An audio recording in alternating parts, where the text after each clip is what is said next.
try to fine tune this Golgari poison deck using Finn the Fangbearer. Alright, I like this deck. I played quite a bit of Infect. It's probably one of my better or my more favorite deck to play in Modern. I used to play it a little bit in Standard when Infect was in Standard. Had a bunch of fun. I've always liked it. Poison is a mechanic that everybody says, "Oh man, Infect's back." In Standard, this is I can't believe it. It's easier to play around now, and try to remind people that Infect is not back in Standard.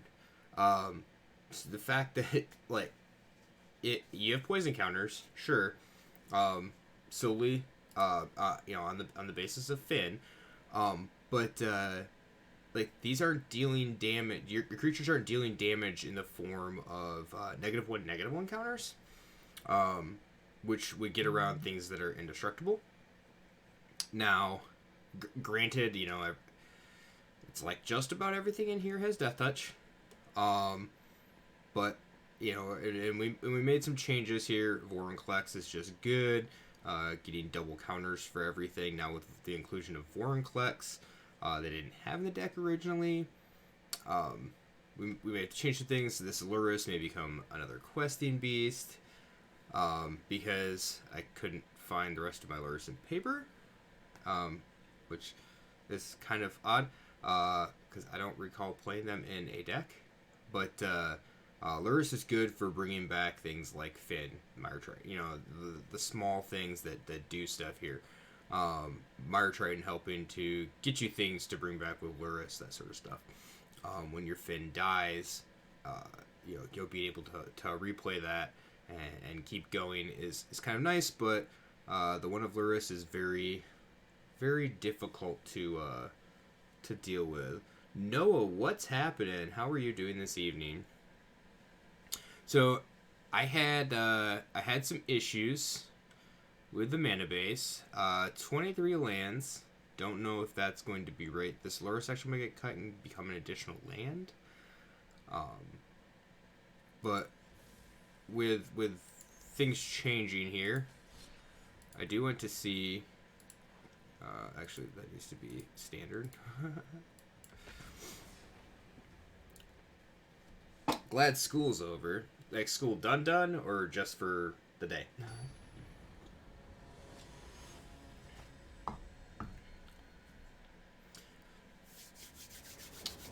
Alright, let's see.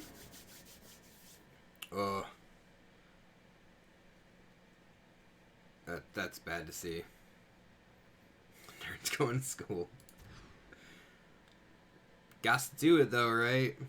Alright. We'll drop the Vorinclex and keep this.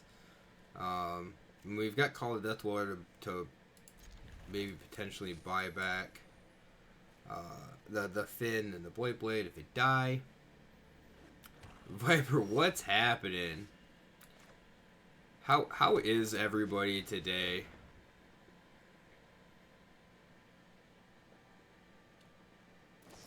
The lag between reply and pop up it's worse than usual? That's weird.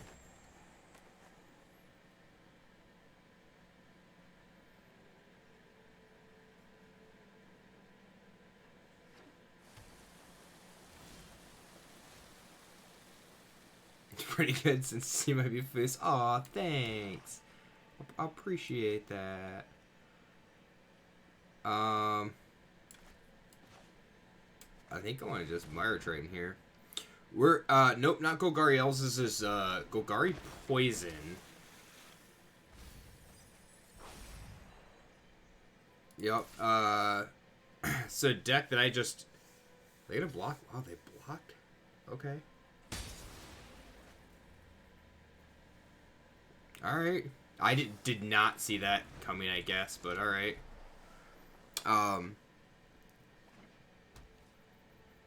I really want to make this deck work. Don't ask why, but I mean I can tell you it's almost strictly because of Ugh. Liking Infect. Alright, so let's play Finn.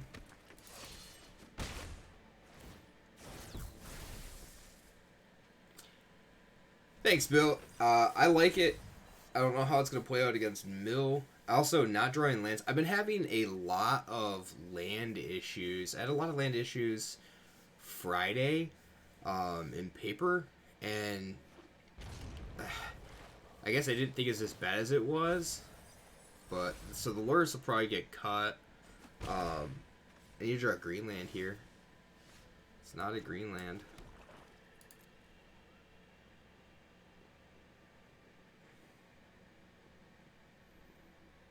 We're gonna see what happens if they go to like bounce something.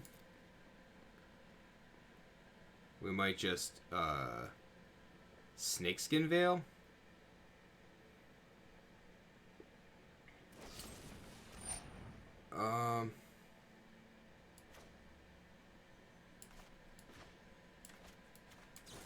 Yeah, let's veil that. I don't know why my ear itches. Let's play Sultai Control and Best of One. I want to build probably a blue-black control list, and I think Sultai could be that could be something else. What are you using the green for in Sultai? Just like Nissa? I probably should have played like Cheville.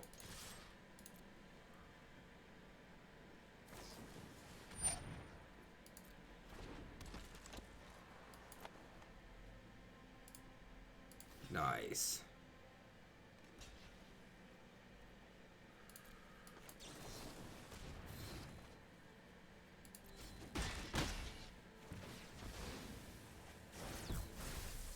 Heroic Intervention, so good.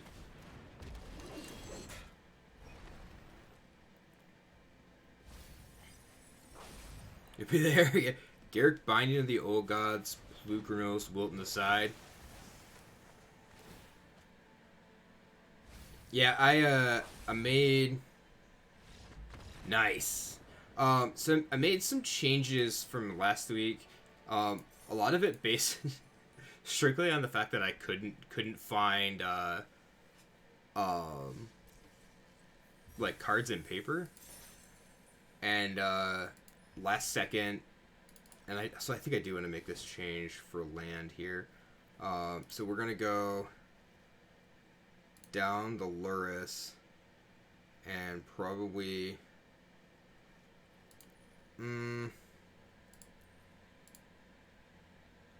put a forest in, so that's probably right. So up the forest. Alright, so I dropped one Questing Beast, and I dropped one Questing Beast, put in a Vorinclex. Dropped 2 Luris, combined and put in a Vorinclex, and another Snakeskin Veil, and then I dropped one of the new cards for a second Grim Dancer. The new Garrick would be a good backup to Finn. Is that the overrun one? This Garrick?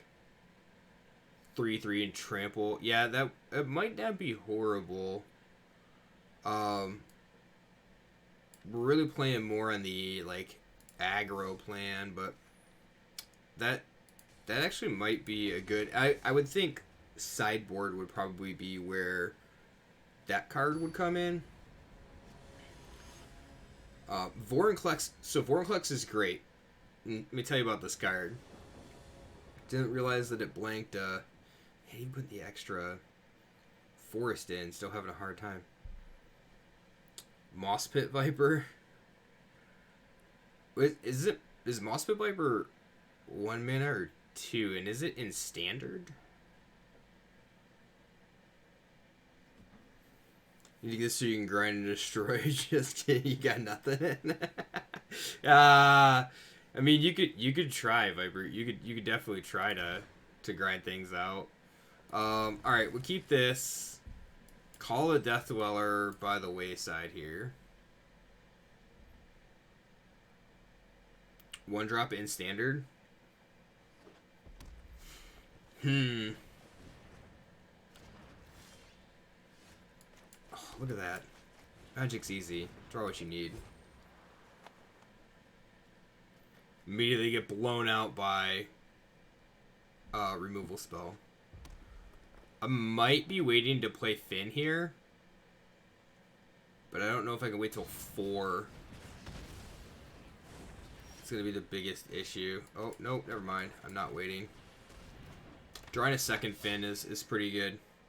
It is a free game. It is free to download, free to play. And, like, Arena is probably the best place to start if you have no knowledge.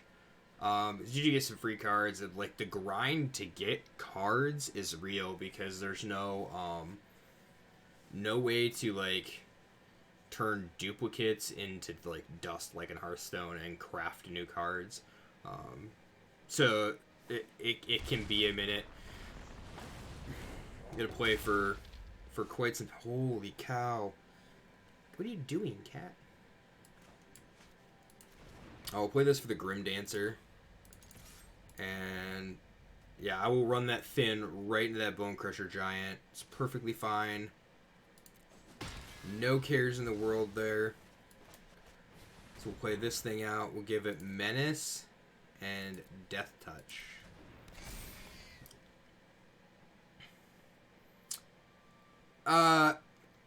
It's kind of pay to play for good shit. So like you just buy more packs. Like you can't buy specific cards. There's no trading with people, no like buying stuff from other people. So it really does come down a lot to RNG. Unfortunately. That sucks. Need another green source so they can't just kill the Finn, but play one deck every season. Yeah, and things rotate, familiar with Magic and Standard and the way things change. Like, yeah, there's Frostbite, okay. It's fine, we still just deal some damage here. Another green source would be great, and I can play this third Finn and leave up Heroic Intervention. And the deck's definitely capable of dealing just normal damage.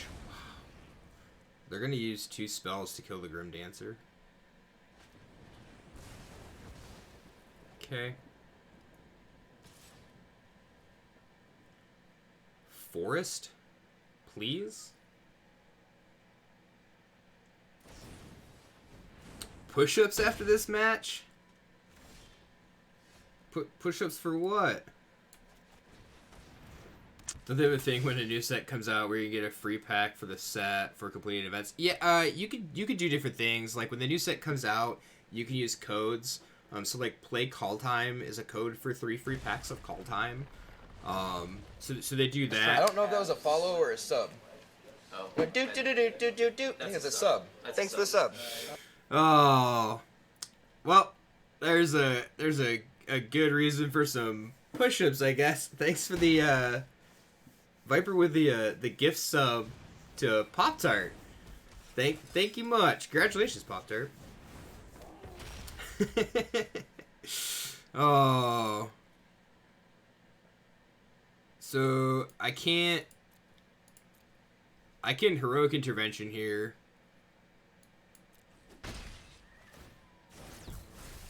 And they get to Embercleave, which is gonna suck. Yeah, your wife is gonna kill you. She sees that credit card bill. She's like, what is all this Twitch? What girl are you simping to?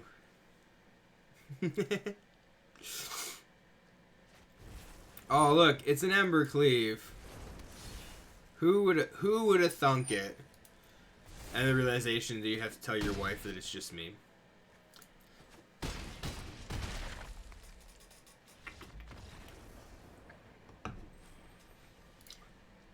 Well, that's horrible. That's like mono red is going to be an issue. I really like the Frostbite. And yeah, Embercleave is totally a dumb card. They should not have printed that thing. or like has a minimum casting cost of 5. Trying to help me? Aw, thanks. Appreciate it. I need all the help I can get. Everybody knows that.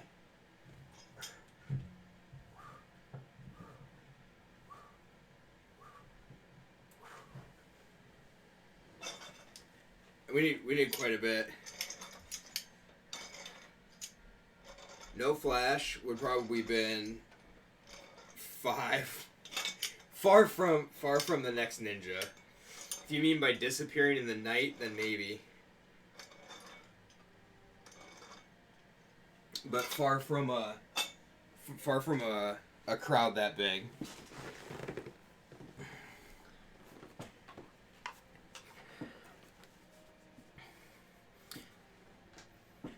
I gotta start with a setup that's warm, and I don't have to like run my heater when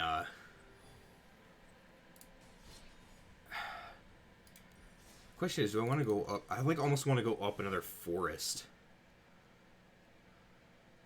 Like I have 1 double black spell, 2 double green spells. I need green, multiple green on multiple turns. I kind of think that I do.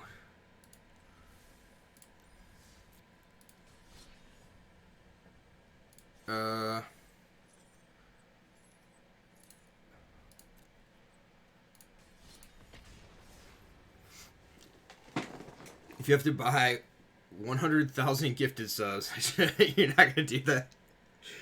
I mean, if you want to buy 100,000 gifted subs, then I don't know where they'd all go. They would have to go. I don't need another 1-drop.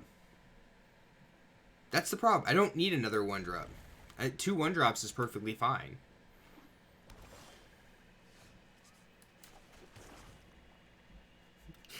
Like, not that much. Thanks.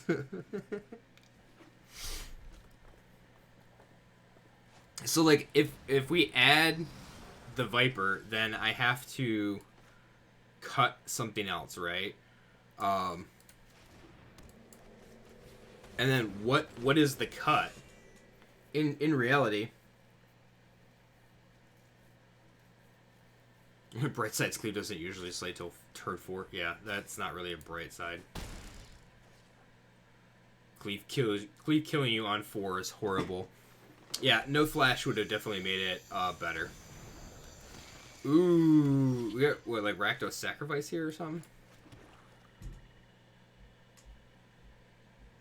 No, I put in the 4 Snakeskin Veil, and I will stand by that one.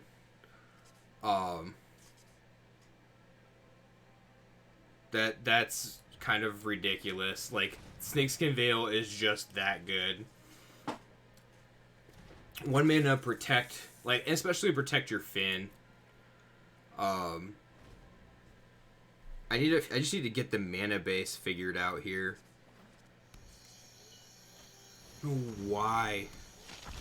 What does that thing do? Goes tapped, exile up to 1 target card from a graveyard to put 1 more counter on. Sack another creature, gains indestructible until turn. That sucks.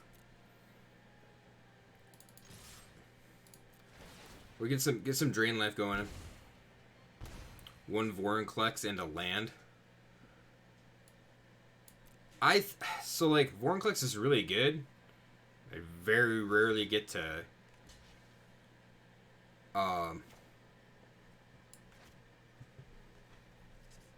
they really... Oh, they're gonna sack it. Right? Yeah. They'll sack it to Ghost Rider there. To Ghost Rider.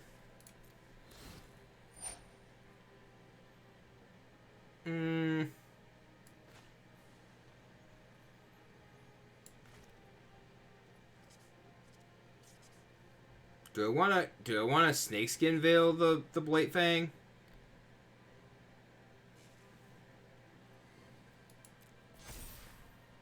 Like, it's not... Oh, it is indestructible.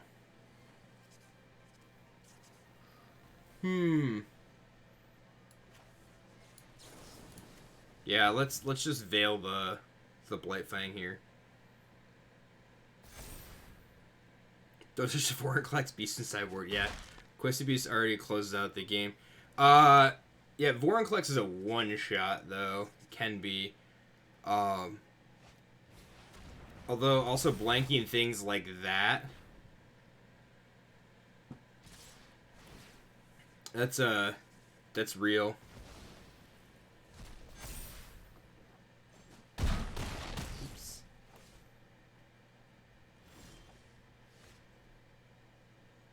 Oh, hot. Sack another creature. It gains indestructible in turn. Tap it. Whenever it becomes tapped, exile a card, put a counter on it. That's dumb. That's dumb. I just realized what that said. Am I, like, dead? I'm pretty sure I'm dead.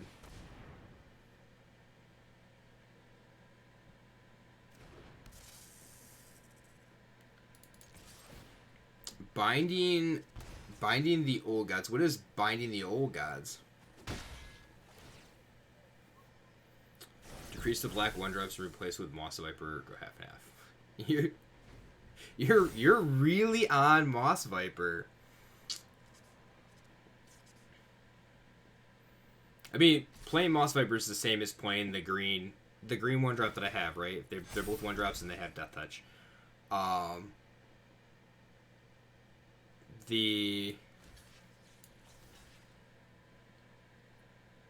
Yeah, I just die. Green is the primary color. I mean, it is. So, like, dropping the black creature, the black 1-drop, I lose the ability for, like, what little card draw I have. And we could probably get pretty close to green splashing black, because, like, Cheville is, it did good, but not that great. Are you talking the... Oh, yeah, green is by far probably the primary over black. I mean, I guess it's not as much as I thought it was. I thought it was quite higher than that, but the double pips are what get me. The thing is that 24 lands shouldn't be an issue. I should not have the mana issues that I currently have. Put the revival part in the lands. What do you mean?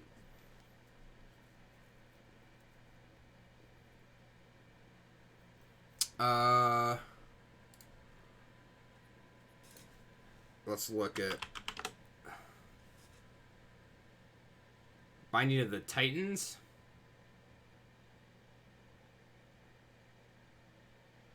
Is that that's the saga you're talking about? The problem is I don't want to, like, I want every turn to be impactful to the board. I don't want to spend, or no, this one, Binding the Old Gods, to destroy it, find a forest, and then they can Death Touch. So, like, the only things that don't have Death Touch here are Vorinclex, and that's it. So Chapter 3 doesn't do much for me at all. I guess I get to find a forest on 2. There's also 4 mana, and I'm having a problem getting 4 mana. The Flipland Mythic. I do not care for the, like, Crypt of Agademe, not in this deck. So I'm already having an issue getting to 4, 5, 6 mana.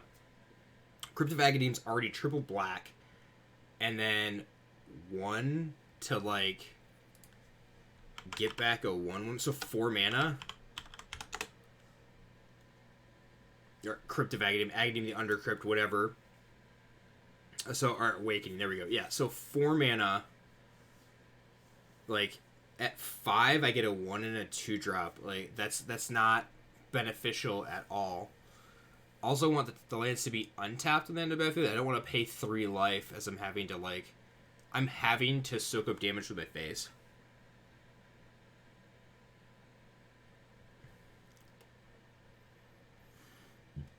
We'll be here. Malakir Rebirth and Recovery. Recovery,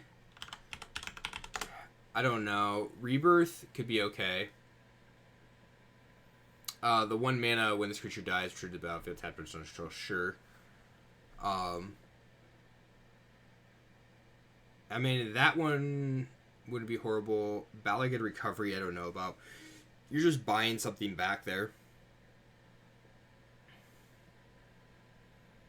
Rebirth might be okay. Rebirth might be better than Call the Death Dweller. Let's throw a couple of those in there. We'll leave 1 call in. That might be alright. Gets us a couple extra lands too. We'll try that. And what's it in? Oh, it's in Theros Beyond. That artwork's pretty cool though. I mean, so it's really like, do you play Blade or do you play Moss Viper? I think, like, it doesn't much matter. I think you play the 4-Foul Mire Knight, though. And the reason you play 4-Foul Mire Knight is because it has the ability to draw you a card.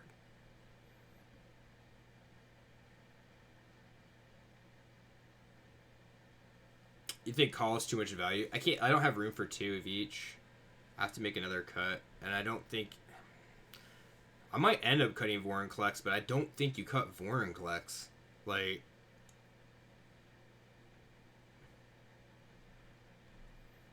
I will not. I won't cut Snakeskin Veil. I'm too high on that card. We'll try this. So I've used Call the Death Dweller like 1 or 2. I don't think you side Vorinclex.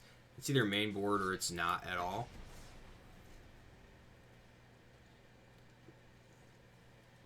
Your sideboard. And I didn't make a sideboard for when we played on Friday.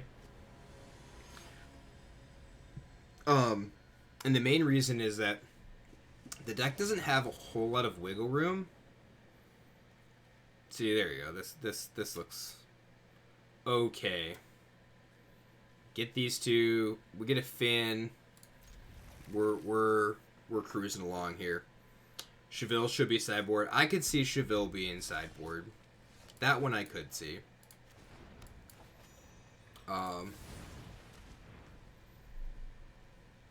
That one was kind of interesting. It's good, I think, or better on your, like, red decks.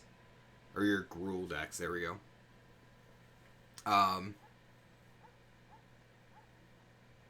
You're gonna be back in, like, 10 to 15. We'll still be here.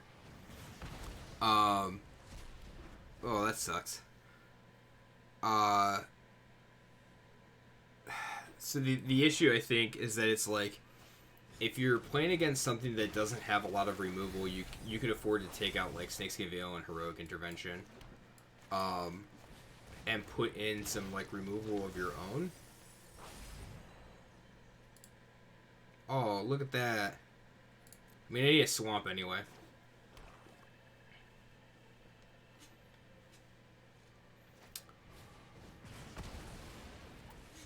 Freaking Spikefield Hazard.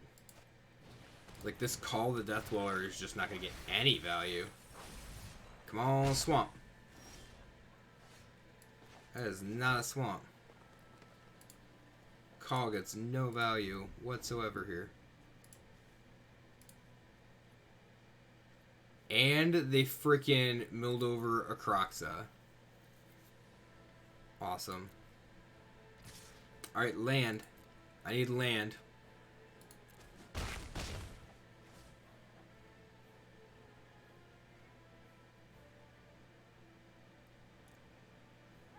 Land QB.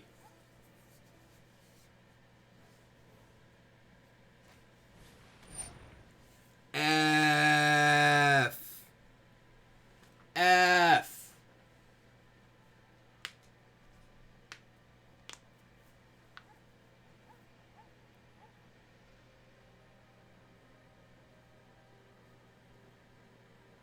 Opponent is so mean. Yeah, obviously take the Questing Beast. Best card in my hand. Like, 1 land away from it, too. Swamp? Freaking exiling everything, too. So shitty. FML.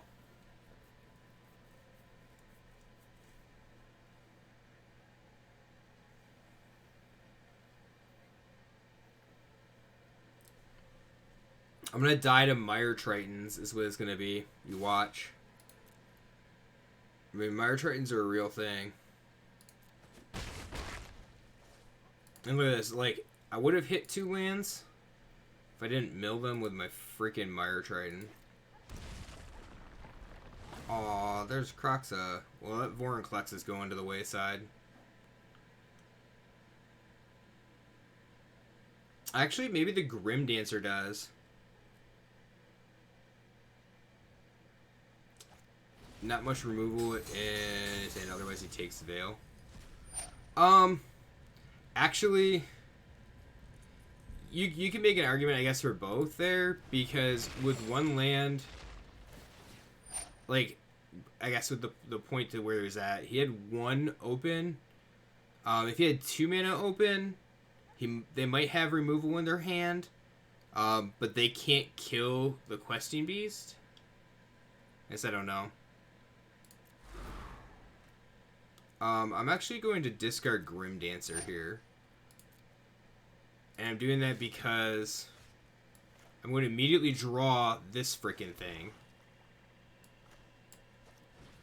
But we're going to buy it back. Death Touch Lifelink? Yeah, I think that's correct. Leave up Veil.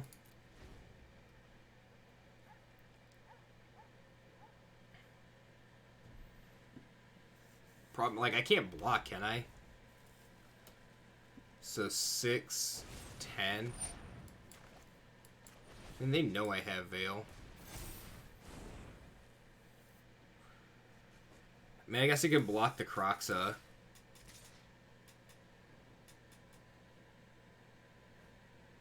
It's 4. Take 4 here.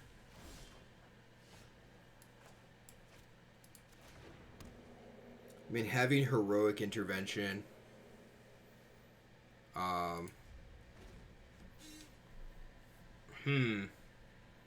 Lifelink, Death Touch, Menace. Oh, I forgot that it has Menace from this. Ha ha ha. Ha ha ha. It has 2 Death Touch counters. Discard Vorinclex. Yep. Pass the blockers. Block here. We're gonna do it. I got to. I have no choice.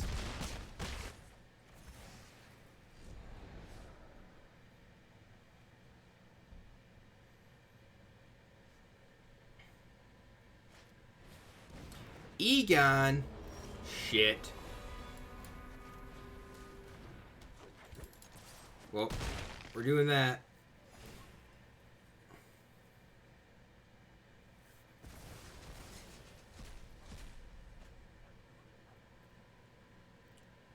I gotta... Holy... What the hell? How... I don't... I guess I don't understand how that worked out.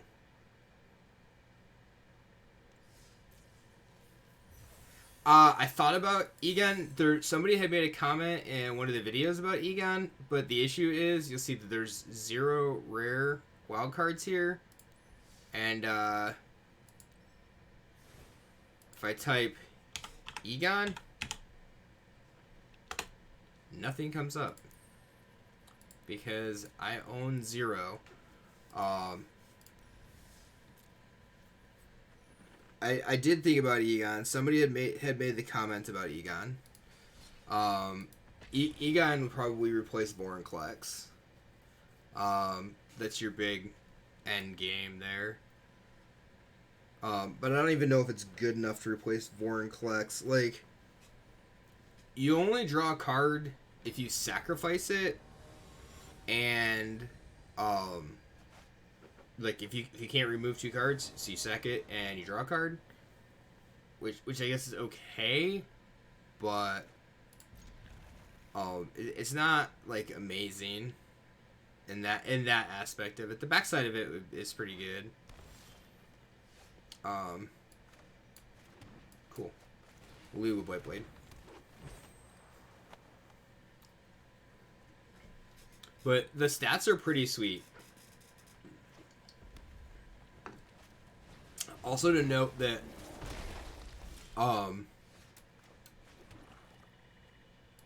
you get you do get the chance to, like, you can call the Death Dweller back and put a menace counter on it too, which is pretty sweet.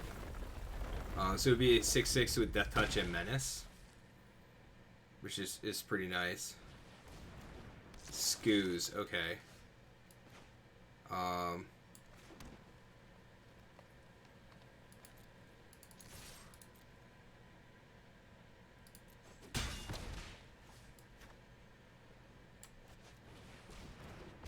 Probably should have Foul Marinated there, draw a card. Whatever that, a Profane Insight. But Cheville should be okay.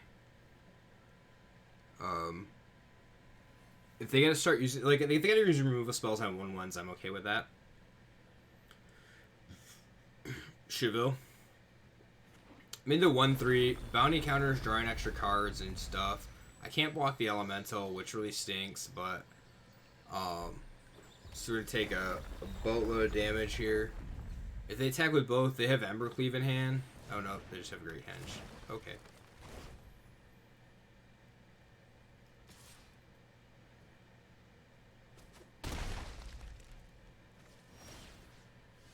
What do we want to put? I guess we put a bounty counter on Scavenging Ooze.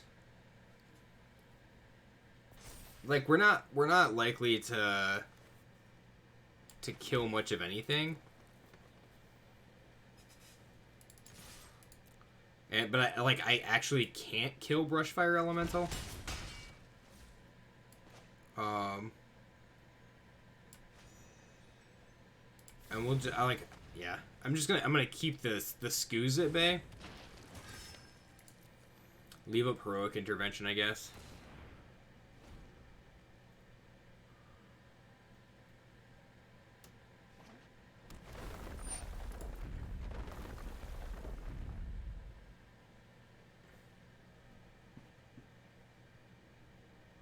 And they could play, like, Gigantic Mammoth or something like that, which is just dumb.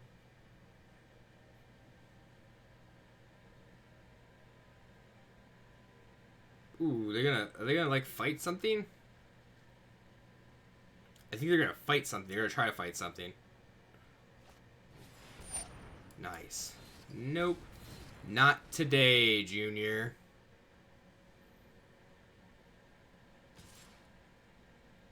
Although, taking an absolute freaking beating here.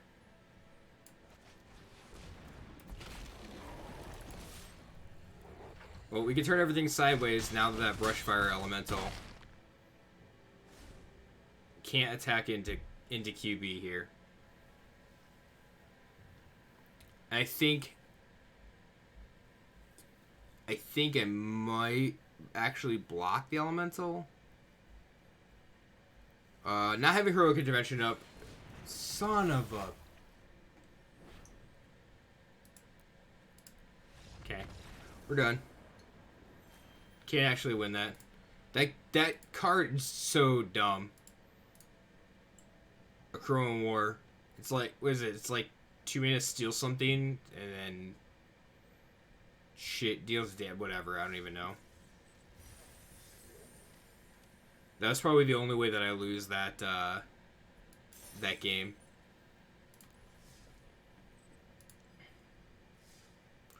Ooh. Alright, we got a Toski. And pack. I just keep... We get Eradicator Valkyrie. Let's go by...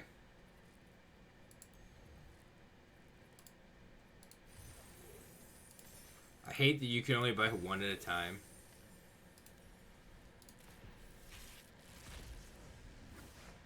Alright. A Toski. Nice.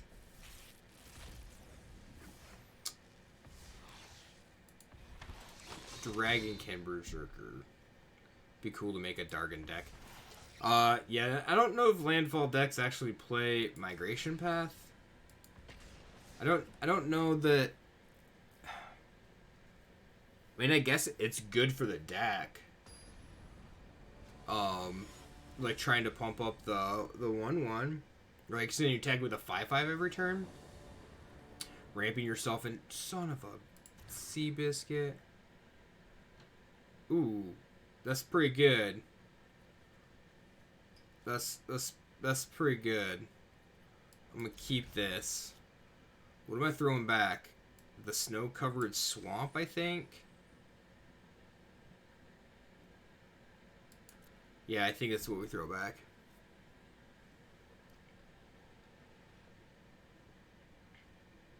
Good top curve card.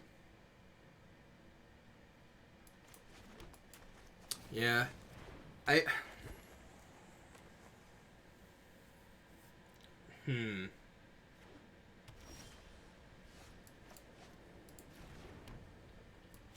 As we just play Finn out here. Start with the poison. It's the Orion deck. So that might suck. Probably should have thrown the Cheville back. If I had thrown the Cheville back, I'd have been able to like hold off on Finn for a turn.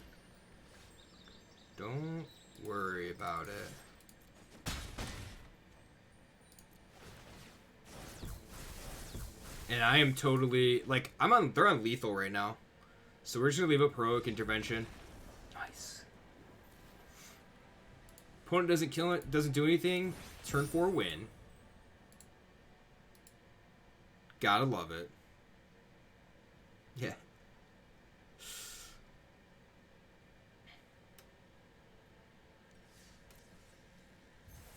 Absolutely gotta love it.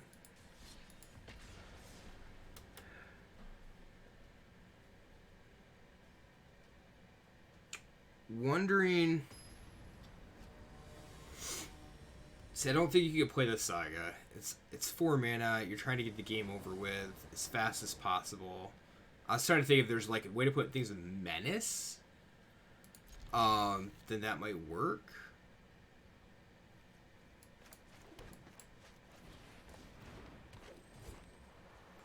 Cheville is also taxing on the mana a little bit here. Andy, what's happening? How are you doing this evening?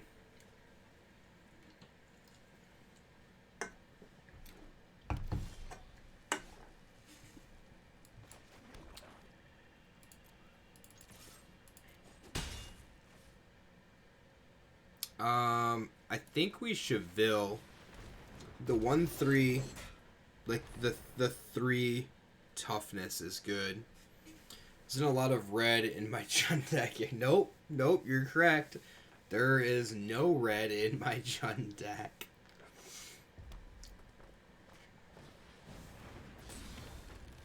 You get to hold that Robber of the Rich at bay here. Nice.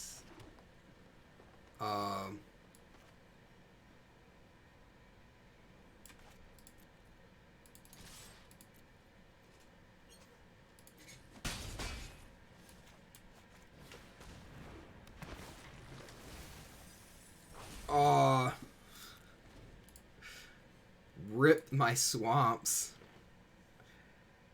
I'll probably play Hooded Blightfang next turn. I mean, if I could draw another land, that'd be awesome. Because Blightfang in itself is just a clock. Jund Giants is going to be meta. I don't know about that. It's pretty good.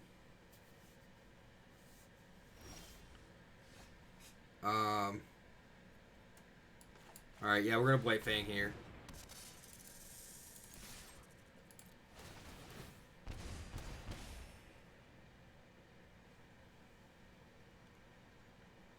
I think Veiling on the Mire Triton was good. Just for the simple fact that, ooh, and I got a Finn? Alright, well. Next turn I Finn, leave up Malakir Rebirth. You go Jun, Naya, Marty Giants. You're not sure which one's correct. Is it Giants? I think it's just where you want to be. The counter Giants, whatever you want to call it. Yeah.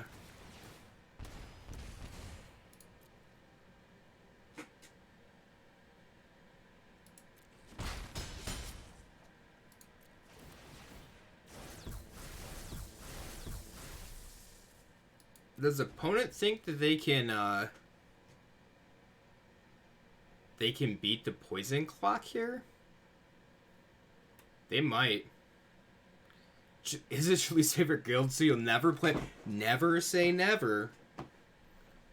You don't know what'll happen. You could evolve as a Magic player and realize that blue is best paired with green. And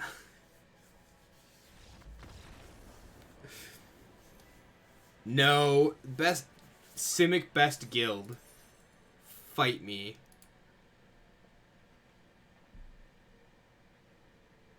Knowledge shenanigans.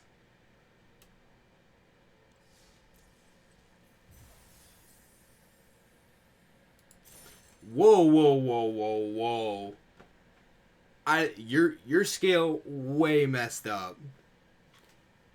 If you're putting Golgari 1 and Simic 4, Gruul 3, Golgari 1, Rakdos 2, Gruul... No way. No way. It's like... It's probably like Simic 1... Dimir 2...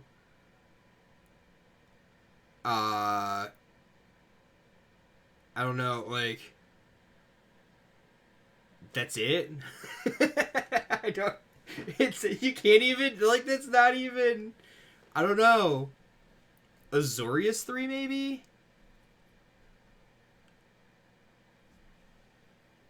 When their powers combine, they create Captain Jund? Oh... Wrong...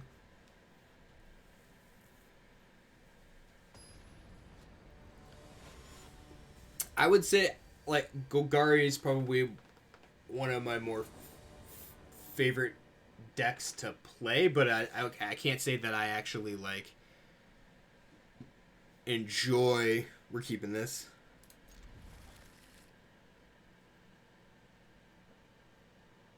Simic, then Rakdos. I missed that you said then Rakdos, Bill. I agree, though. Simic best guild. Dude, you get a little bit of ramp shenanigans, a little bit of counter magic shenanigans. Guard decking, guilds, replicas, or legions. Like I said, you have to refresh my memory as to what the deck did. Look at that, magic's easy.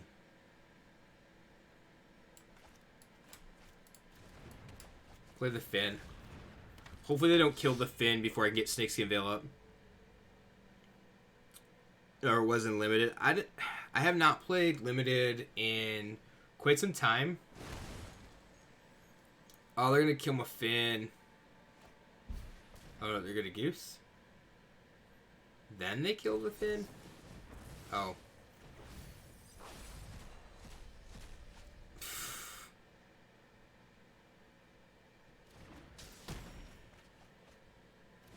That's pretty good. So this is the 5-color deck. The 5-color Tibblett's Trickery deck.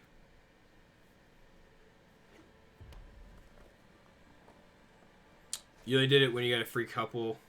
Jesus. Seriously, they're able to have double Trickery?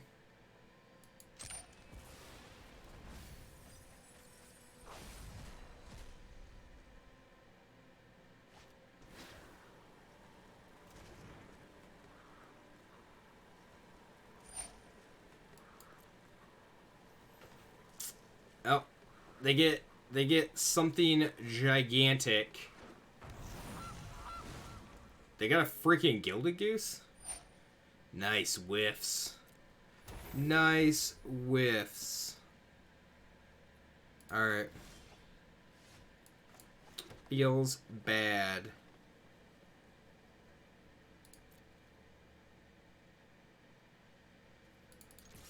Yes, I'm attacking with Finn. Give them 2 poison counters. Play this thing. I need another land.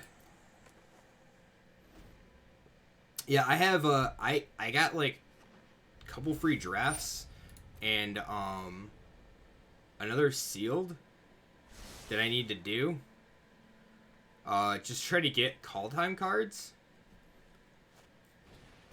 They're free. Do they seriously get triple trickery? Dude, there's no way that they whiff on 3, right? Holy shit. They've got to have, like, so they didn't whiff on the first one, right? Holy shit. Alright, well. They can't whiff, yeah. I said they can't whiff on this, right? They get a Kraken. I need a land. That's a land.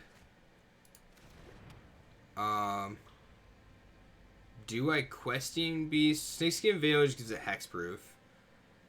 So I leave up Heroic Intervention, I think.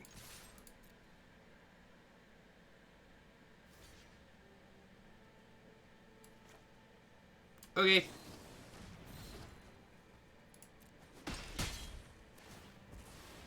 They're gonna gain control of it, though.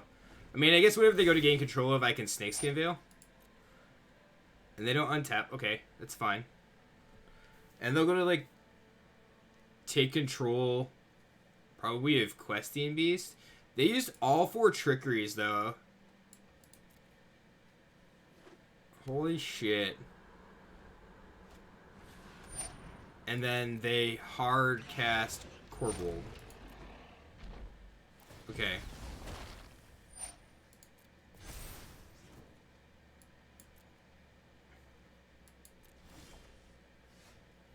Alright, so if I do this... Yeah, I'll attack into the Corvold, that's fine. And then I'm gonna blank the Cure Best the Sea God with Snakeskin Veil.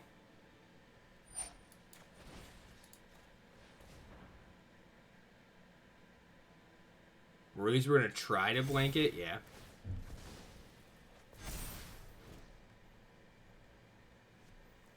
And I need a land. Come on, land. I need a land.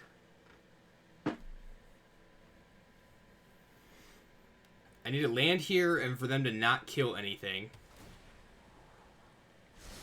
Untap land to Vorinclex. Giganta.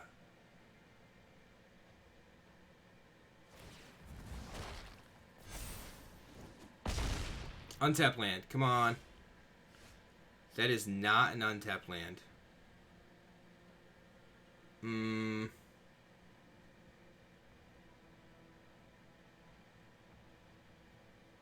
Alright, what do I attack with here? I feel like attacking with these 2 is free.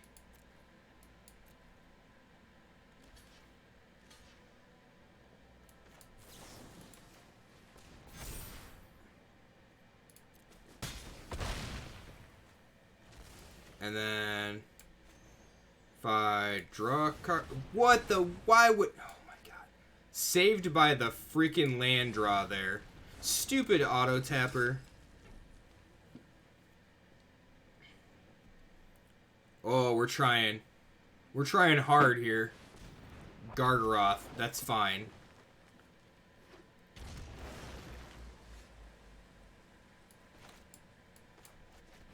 YOLO!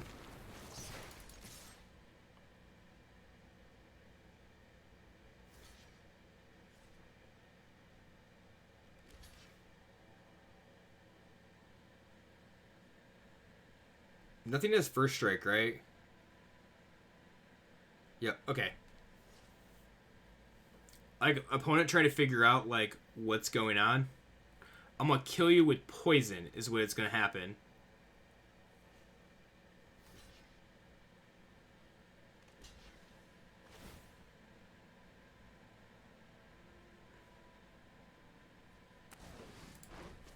GG's.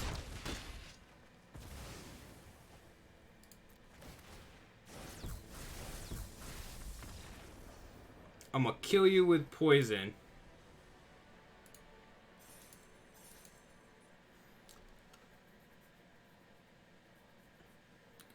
Nice. I cannot believe opponent whiffed on 4 trickery though. And by whiffing, I mean they didn't get the good shit that they needed to win the game. Although they probably should have. Like, they definitely probably should have taken that game over being able to do that. Cool, we'll be able to get to a Sika. One more, we get to a Sika. I'm also only on, like, 9, which is really bad.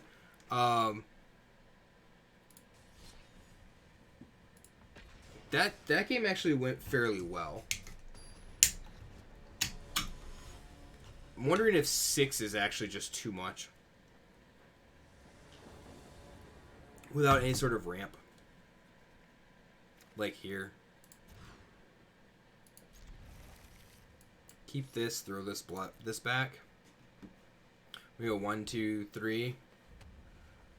Why? Why the freaking red decks?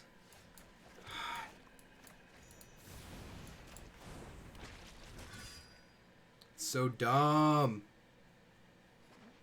Why do small red decks have to actually be a thing?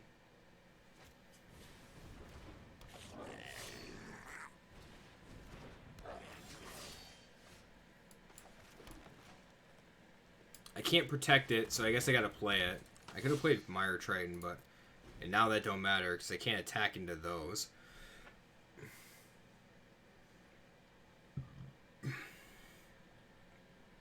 They just go like Snow-Covered Mountain Frostbite.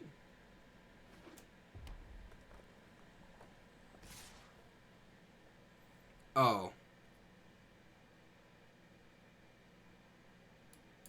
No, they just go Embercleave. Called it.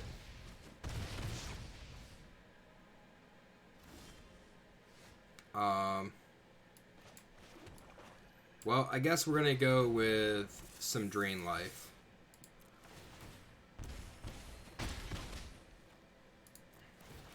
We're gonna try. We're gonna try.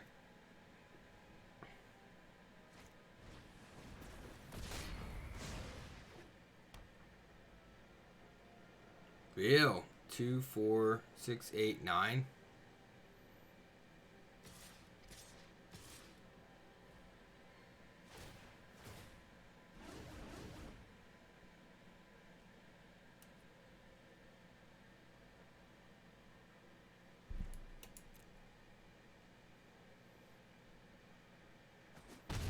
Shock Giant in hand is probably the way that they go there. Like, they probably hope I'm blocked with Hooded Blightfang, get first strike damage in, shock the Blightfang.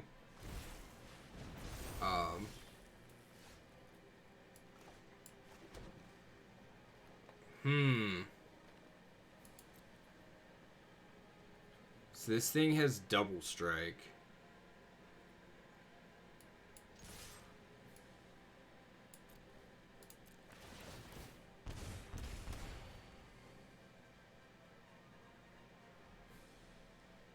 If they block the Finn, it takes out Finn, then they just shoot the Foulmire Knight also. I can play Finn plus Cheville.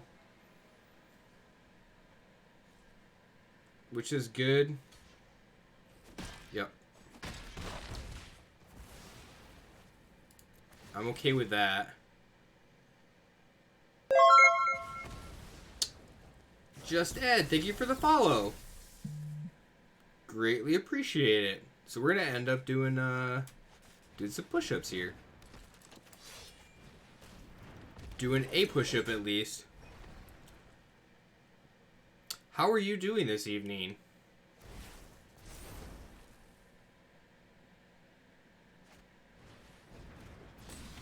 Ooh, is that lethal?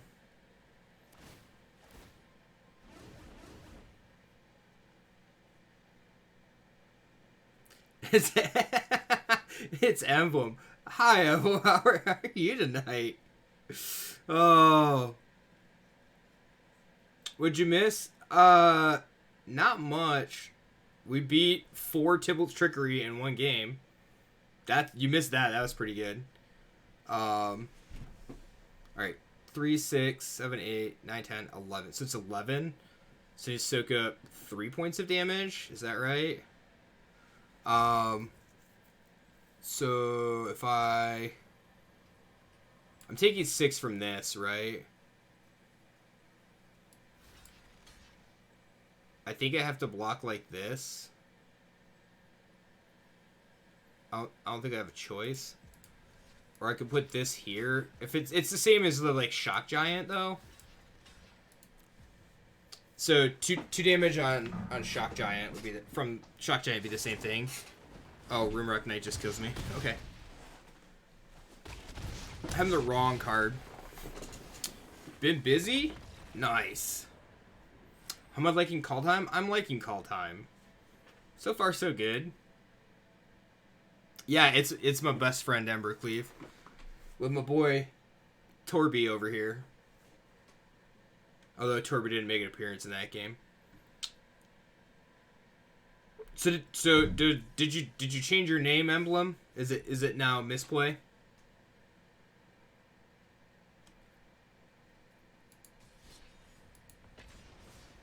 Nice.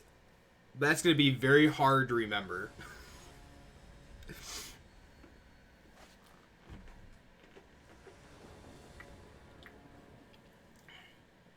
You started a YouTube channel. Congratulations. Now, what Wizards has to do is not make busted cards till Innistrad. They're going to continue to make broken cards. There's not... Oh my gosh. I need to just get out of silver to get away from these friggin' red decks.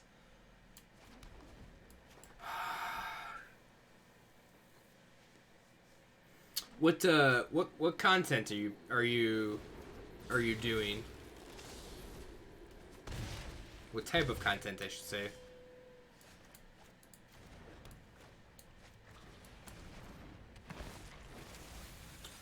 Pretty much TCGs? MTG, yeah. I mean, that's a pretty good one. there's a lot of people that are doing that. Argent Saga started Magic stuff today? Nice. Congratulations. Hopefully everything goes well for you. I started on YouTube and just like small videos here and there, and though like that was pretty good. Just the draw of like coming home, making videos and stuff, posting 1 or 2 videos a week. I needed to put that much work into it, and I needed to put a lot more into it, and I really should just go back to doing more with it. Because it's really nice. Like, stuff here gets posted generally. It's literally like 2 clicks of a button, and you could post it, but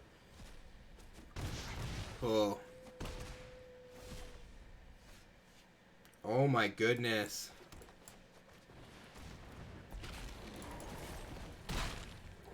You pulled a God Pack.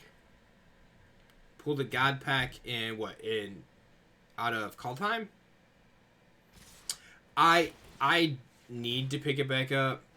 I just haven't. And it's not like I stopped, because obviously like things still get posted to YouTube, just not as often as it used to. And Call Time, nice.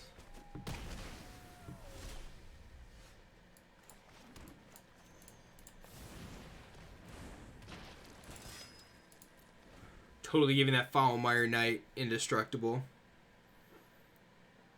I can.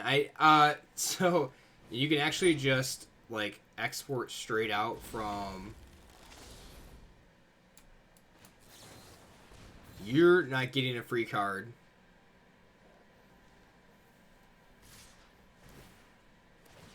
And I'm taking out this Fervent Champion. So you can actually just export straight from a Twitch and link it to your YouTube channel, which is what I do. Instead of like recording on local and then trying to upload it because it takes forever. And then it's like, and normally it's just remembering to go in and like edit the stuff because it doesn't save your defaults. It doesn't input your defaults when you export from Twitch. It's just the cross-platform thing.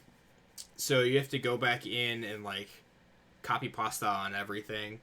And it really that really kind of hurts. Not that it takes a lot of time, but I have no ambition. It's really bad. And to show you how bad like it actually is, Matt has the ability to go into my YouTube channel as a manager and like see shit and change stuff, and he doesn't because Dilligaff. Yup.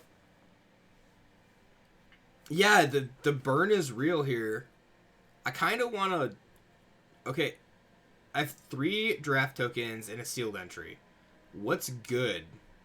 Should I just do...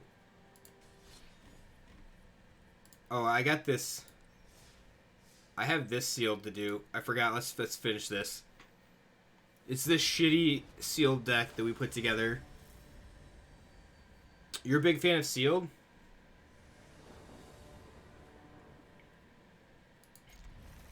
It's funny. I used to be a big fan of sealed and draft. Back in the like RTR days. And now I'm just kind of meh.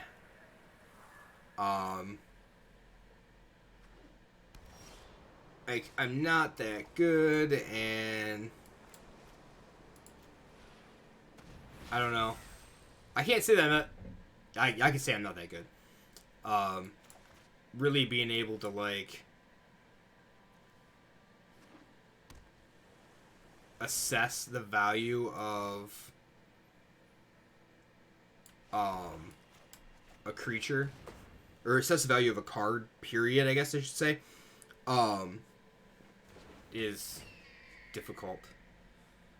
It's difficult for me right now. I think it's just because I don't devote as much time to it as I used to. I used to really sit down and think about it, like what cards were in standard in the pools themselves, those sorts of things.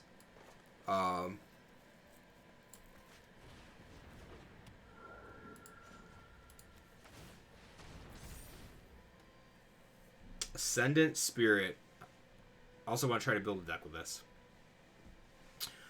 So do we want to... We could do a draft real quick after this, because we did a seal pool last week. This is the remnants of that.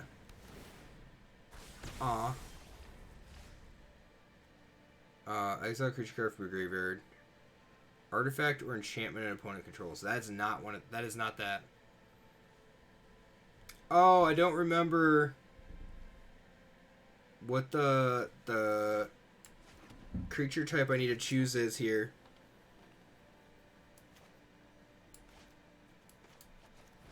We're gonna bird, shapeshifter, spirit, warrior.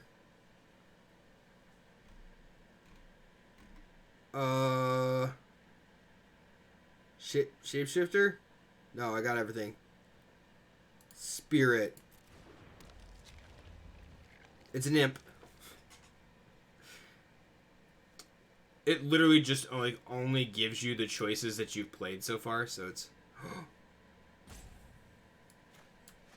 I'm a dumbass. I was like, Mass Vandal isn't going to help at all. It does, because it exiles Bind the Monster. See, those are the things that just completely forget about. Axe Guard Braggart, huh? 2 mana, put a counter on it. You just untap it, put a counter on it. That's kind of crazy. I also need another snow land to make it a 4/4. Whenever you cast second spell, sure, and put a 1/1 counter on Infernal Pet against fly until end of turn, huh? Do I exile the Braggart? Or do I wait until they attack? I think I just exile the Braggart. And then I can bind the monster if I have to.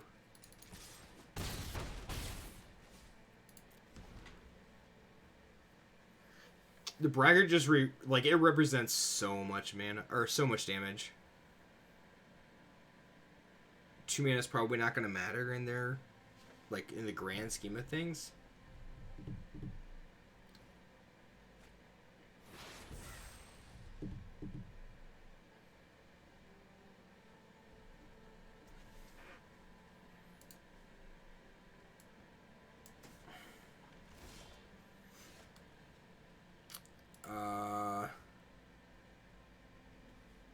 I don't have another creature. So do I bind? Actually, I don't think I have to do anything. I think I can just attack here. I guess I don't know what they have, but... Intruder enters the battlefield. Target creature is -2/-0 until end of turn.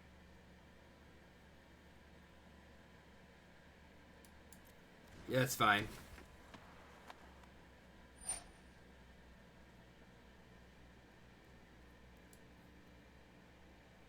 Are they gonna double block that?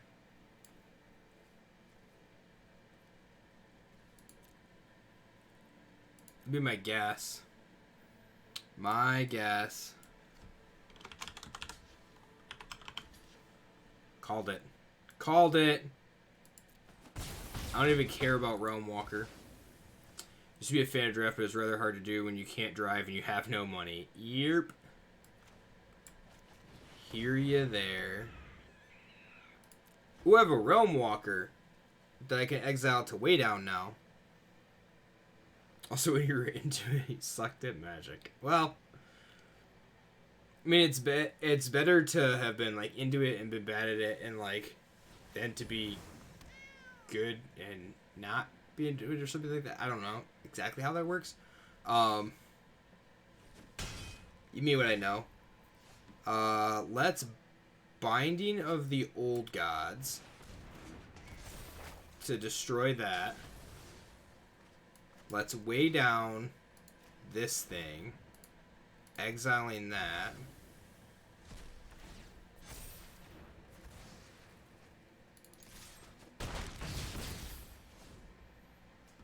And then...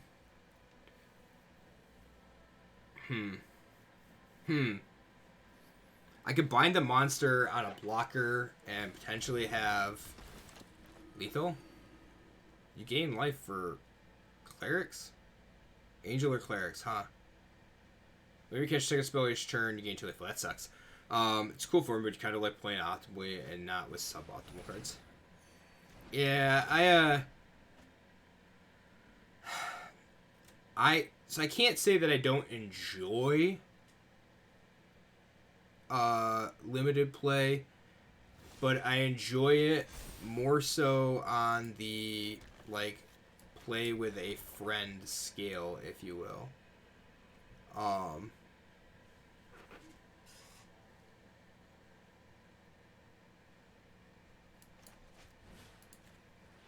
Tap that. I don't want you gaining life. I don't have 3 snow permanents. Making that a 4/4 would have been awesome.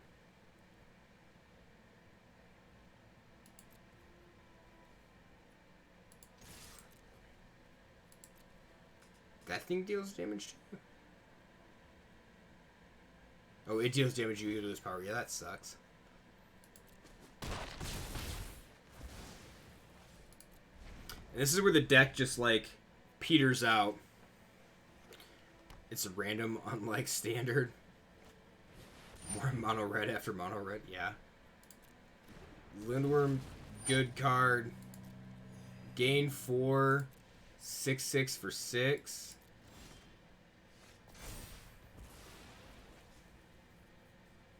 Everything gains Death Touch. It's fine, we'll attack in. We'll make that thing a 3/6. That's the plan here. So there's the thing to think about is that within drafts is that there are definitely different archetypes that you can draft and like you can actually go for.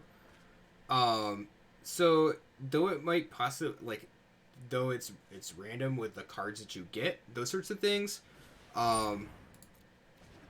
The fact that you're pretty much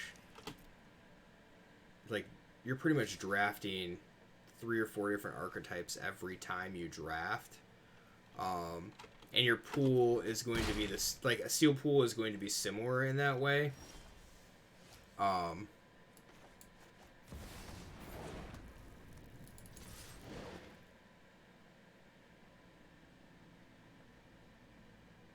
Draft, you have more control over that, though, compared to... Yeah, I agree with that, but at the same time... Oh, yeah, I forgot that thing becomes a 4/4. Whoops.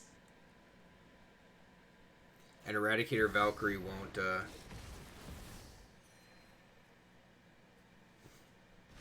Am I dead? I think I'm dead. Yeah, so like in sealed, obviously you're at the mercy of the packs, right? Doesn't matter what. We'll just take 9. Doesn't really matter what you're like. I shouldn't say it doesn't matter how good things are. But rather, like, your skill plays a lot into it. Wow. Thoughts are hard. And I don't know why. Do not know why thoughts are so hard tonight. In a sealed pool, your actual... Oh. Damn. Like, your abilities stand out more there. There we go. They had more control over that. Your ability to come up with different things, see different lines of play, that sort of stuff. That shows up a lot more, or has to come through a lot more. Whereas, like, draft your technical knowledge, too. Knowing how to read the, how people are passing things, like what cards, what's open, what's not. That sort of stuff. Or you just rare draft. And have fun with that. Alright, let's draft. Let's collect our Kaldheim boosters. I guess we go open those first.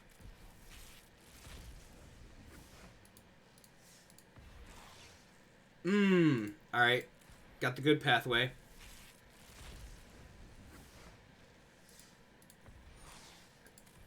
Reflections of Lijara.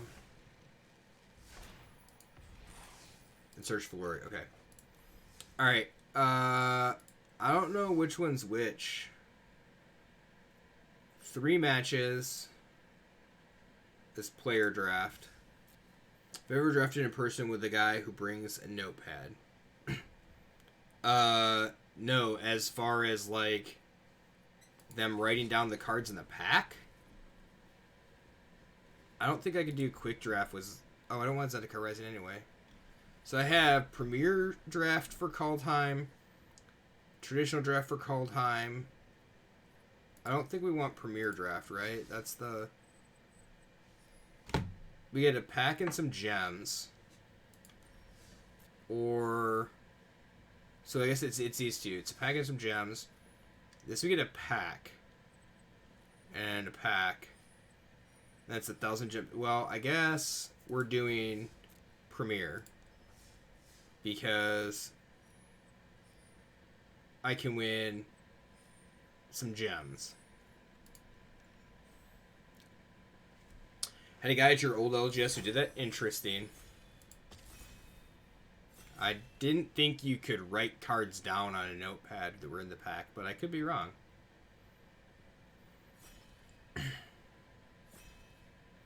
Alright. What's good? I don't know what's good. Lands are good, I hear. Yo, I'm rare drafting. I don't even care. I need the pathway. That art is sick.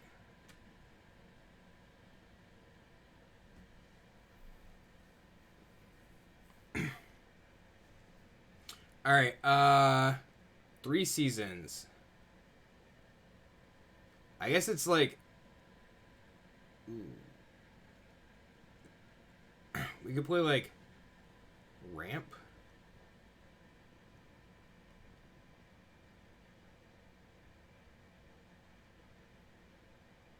I'm actually taking 3 seasons, I think. So we could buy back snow permanents. Like you mill some, buy them back.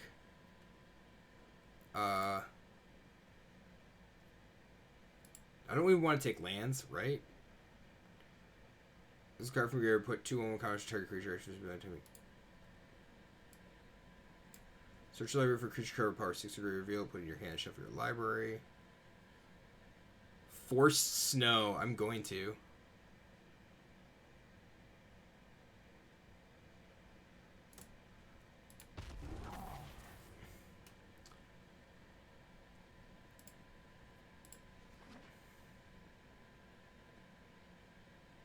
I should have picked up another land, probably.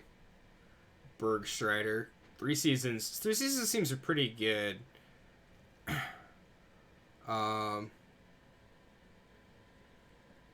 Pilfering Hawk. Enters the battlefield with the top card target player's library. 3/6 Vigilance. Non-land permanent cards in graveyards libraries can't enter the battlefield. Players can't spells from their graveyards or libraries. I don't mind this Hawk if we play like Bant or this Guardian. Well, let's just play the green creature with reach. The 4/2 with reach. Swamp? I don't think you take the swamp there. I mean, I guess we could. I kind of want to get a base. I took the Fjord because it's 2 colors.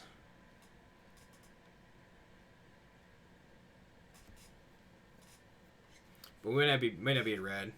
That we're going to be in black. Glittering Frost is probably the best one we have. Could have taken the Arctic Tundra line. The dual lands are pretty good for fixing mana. Glittering Frost is just better, though. Your enchanted land is snow, so it gives you 2 snow permanents.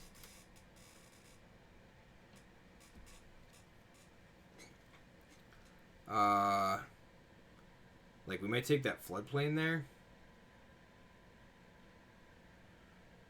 Path of the World Tree. Search your library for basic land reveal. Put it in your hand. Shuffle your library. Pay 5 color sack.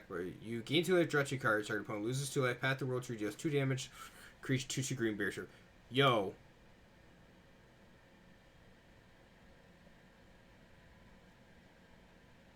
Do I do it?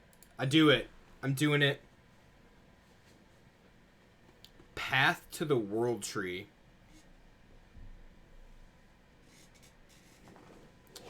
Five color Path to the World Tree draft.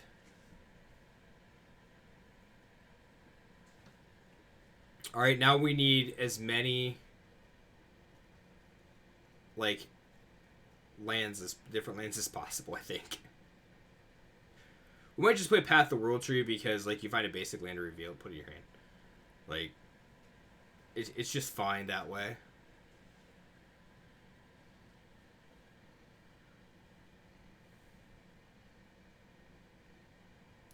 This is the one thing I hate about like the in-person drafts. Look at this.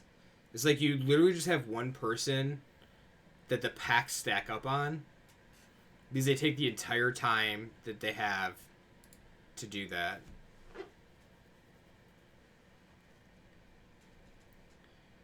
You're going to love seeing this draft play out. Yeah, we'll see.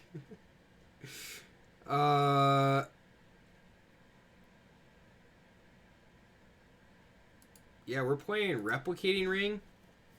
I think that's fine. Jespera Sentinel or Strategic Planning. I think it's Sentinel. Tap to make any color. You don't know any of these cards in the set? Well, that's good, because I don't either. I don't know many of the cards in the set. See, look, still they're still stacked up.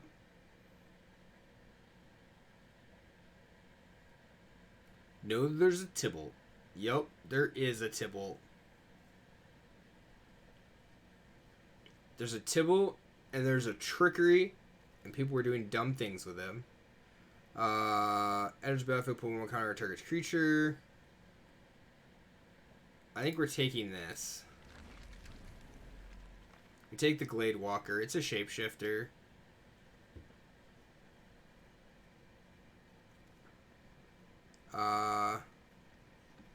Let's take that. We'll start picking up some lands probably. That blue-white one comes back around. That'd be good.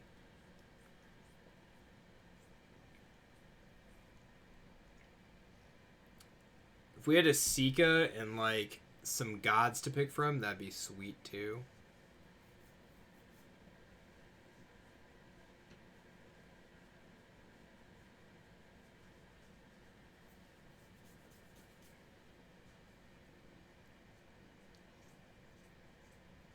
I only say a secret because the backside's Prismatic Bridge. Up to one target creature you don't control gets -2/2, create 2 elves. Maybe catch your next instant search spell with converting Megas 4 or less to copy that spell. Let's just take the spider. Apparently I double clicked there. Take that. That's just because of we'll just get Vault Progress for that.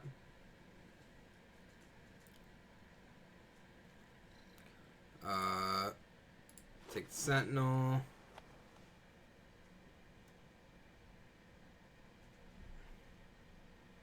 Last pack.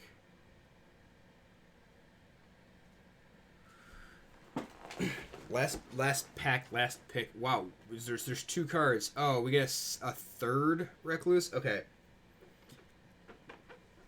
So we got Spiders. Dragonkin Berserker. But I think Blizzard Brawl?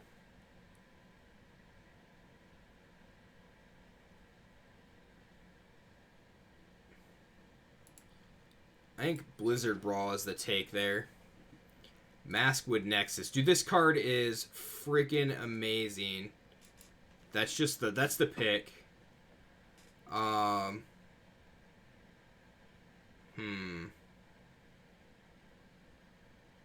We play the Yeti? No. There's battlefield. Create. Okay. We'll be playing like elves here. The World Tree. So we just take the World Tree. We have 2. See, we have the Path to the World Tree, and we have the World Tree. 5-color snow theme. We never said it was going to work. We might as well try. That is exactly it, Noah.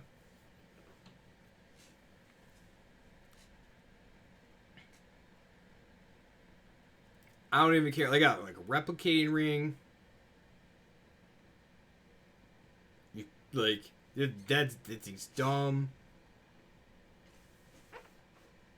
We need some big creatures. So we actually just use these to, like... Frostfire Arcanist enters battlefield. Shall I river instant search card with the same name as a card in your graveyard? Reveal it, put it in your hand. I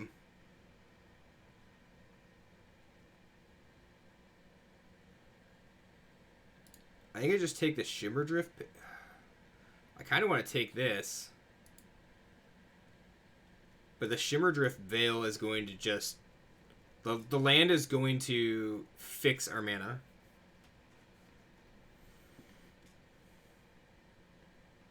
And so is the World Tree. So we run ashore here. Yeah, I think that one was definitely a tough call there. I wanted the 2/5, but I don't have many duplicates. It's like creatures that I have duplicates of. Boreal Hour. Whenever you cast a creature spell, if snow of any of that spell's colors was spent to cast that creature enters the battlefield. Okay. I take that. Boreal Outrider. How good are you?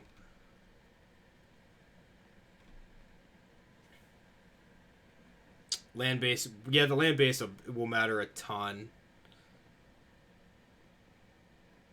And, like, having the ability to play 5-color here. And we're obviously playing 5-color in a blue-green base. But, let's take the land. Gonna need to fill out the lands, probably. Then here at Gearson's, we get all the fixins for you 5-color snow brews, so come on down to Gearson's to get you hella cool food today. Yeah. Yo. I mean, might not taste good, but we got 5-color brew. Alright, so this is where shit probably gets... You would discard a card if you do draw a card. I don't think I could take Veil. We'll take this. As much as I want to take Veil... So we're probably going to be playing a base of Bant. Masswood Nexus is also just really good.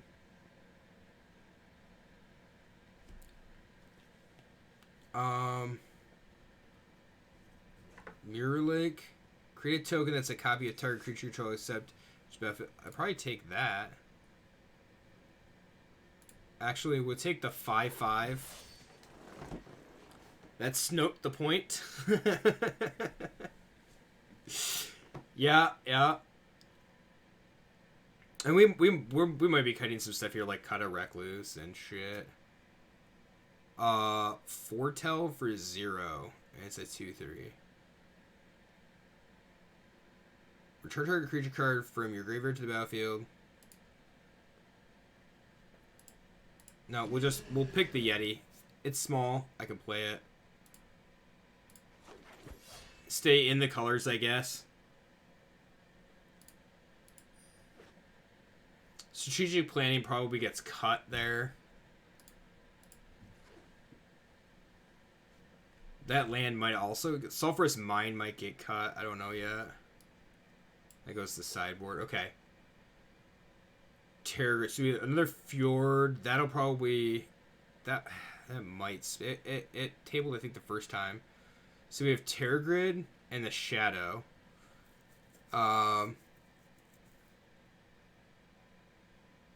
Kinseeker is actually pretty good here. I don't think I want that.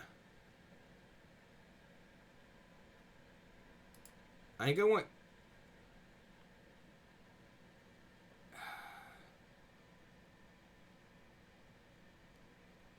Exile a creature card from your graveyard. I don't think I have too many things to exile, so I think I want that. I think I want the Kinseekers there. Follow the Imposter. 1/1 counter on up to one target creature. Exile creature with the greatest power among creatures target opponent controls. Ooh. We can play that. Enters the battlefield. Look at the top card target player's library.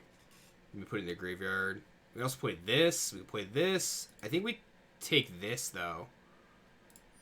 Help to build our army. And this is hard, right? So we have 3 seasons. Yeah, I think we take 3 seasons. It's a way to get back our lands. Just... I don't have that many creatures, I don't think. How many creatures? I have 14. Oh, maybe I should have taken that. Thrall's Revenge. Target creature's flip over. Each creature you control gets trampled. Must be blocked. When it respect the target creature supplies. Ooh.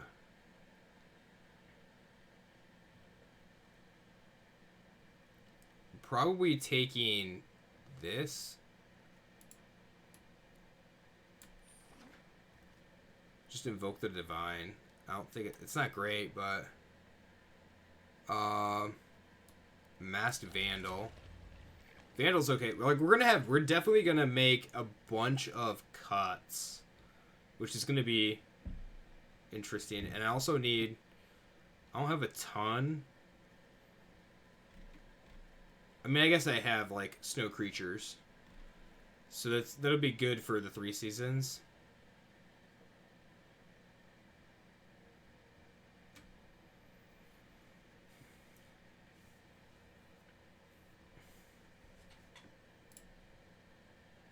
Again, this person just hogging all the cards. How many snow permanents? So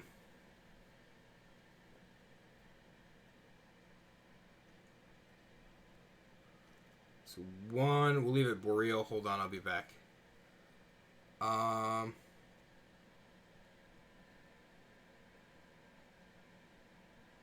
probably just take this now. It's just a 3/2. So 1, 2, 3, 4, 5, 6, 7, 8, 9, 10. And then I'm probably taking this, which is 11. So a fair amount. Alright, we take the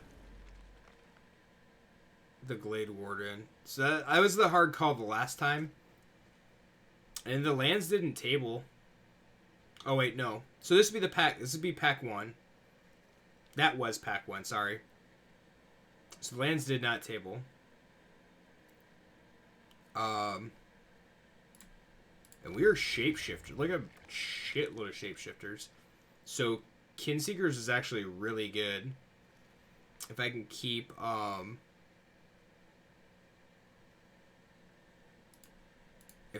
creatures on the battlefield. And like Maskwood Nexus. And I say it's just really good, but like it's a 3/5 for 4 and you scry 1. Like it's okay. It's not bad. Run ashore to try to like finish the game off. I'll take that worm. That's another good finisher.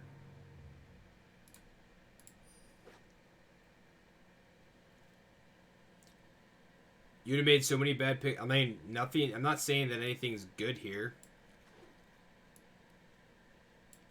Like, all right. Here's the shitty deck we made. So we're probably cutting white, right? Invoke the Divine and Divine Verdict. So that's that, and then we're gonna leave the lands in, but cut that. Okay. Cut. Why did it cut 2 Recluse? That's so dumb. Whatever. Probably gonna cut Fall of the Imposter. We'll just cut white out altogether.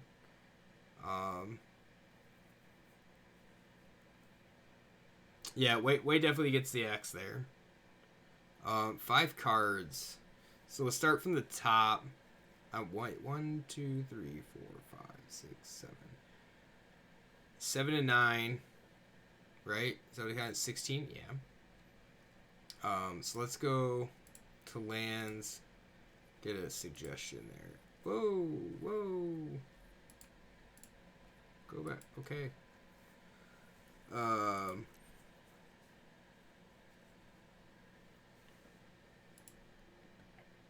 So what do we got here?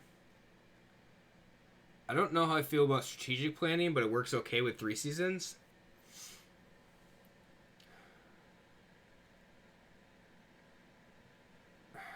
Also don't know how I feel about that.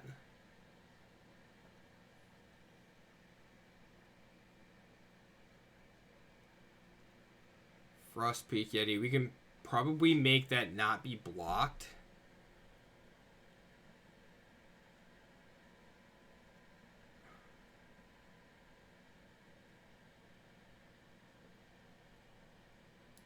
And we probably cut one there. So I need to cut like 5.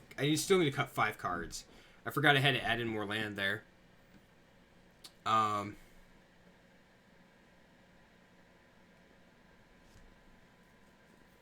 Is Herald's Revenge. Like, that's going to be good if we can get, like, Maskwood Nexus going.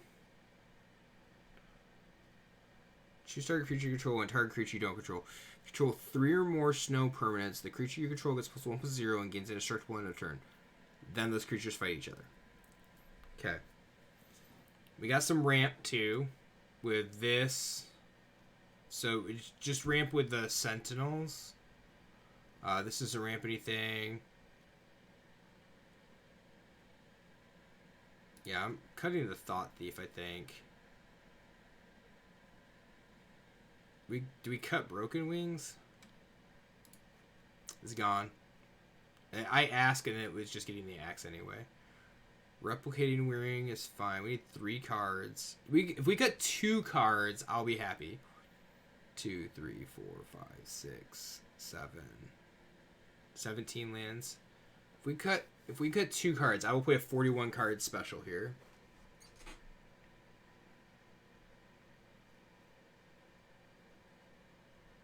And then we have Glittering Frost as some ramp as well, I guess.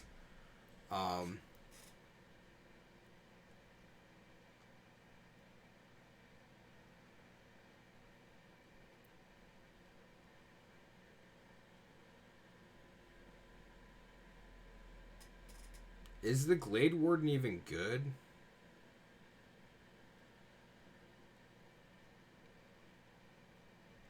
How many creatures do we have? 15.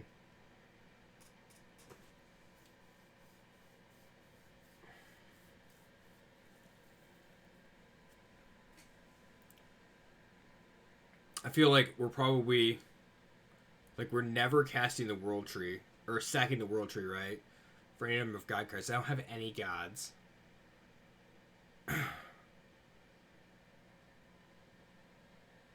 Do we just take this down to, like, blue-green snow? And then we still just play Path the World Tree. I guess that's pretty much where we're at, right? We cut Sulphurous Mine. These are 1 color, so they're fine. Pathway is 1 color, I guess that's fine.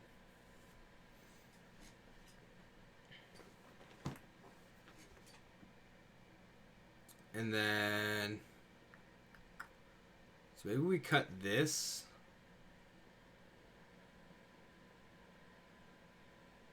And...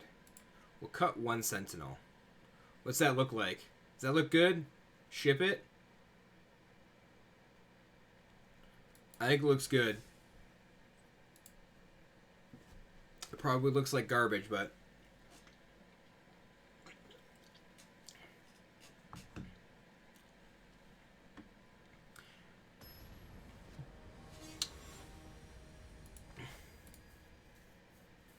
So you got the push-up counter going. What do you mean I got the push-up counter going? For the year? No green. Oh, I should have redone the lands, I think.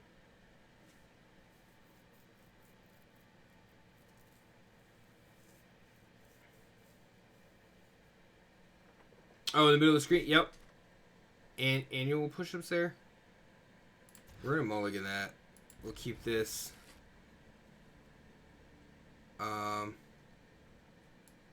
Strategic planning's gone. I probably should have kept strategic planning. Hindsight.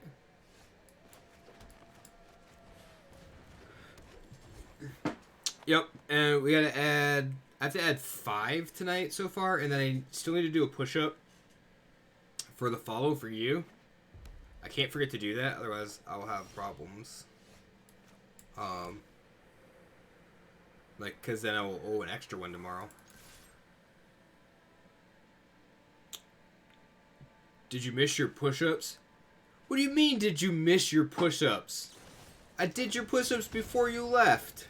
Don't give me that shit.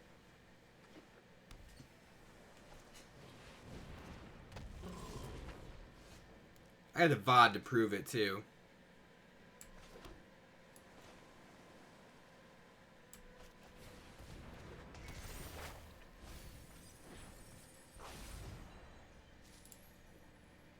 Well, we get to get back 1, at least.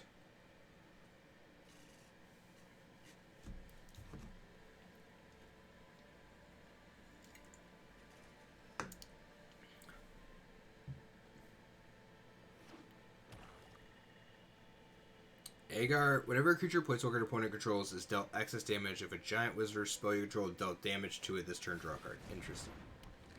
Interesting. Let's get Sulphurous Springs. I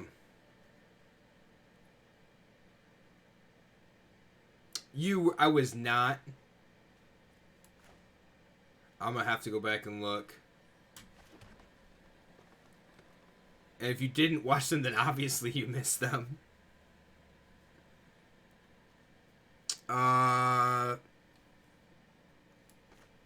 As we play this. Because we have 2 Elf Warriors. And then we could play this plus Kinseekers next turn if they don't kill something. Do you go back? I have to go back. I have to go back after the stream. That's the worst part about it. Because that's the only way I'd be able to do it. Quit killing my creatures.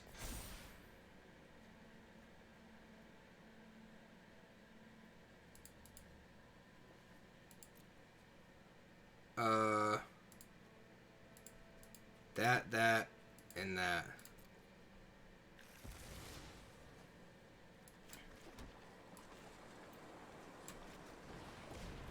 Play the Recluse.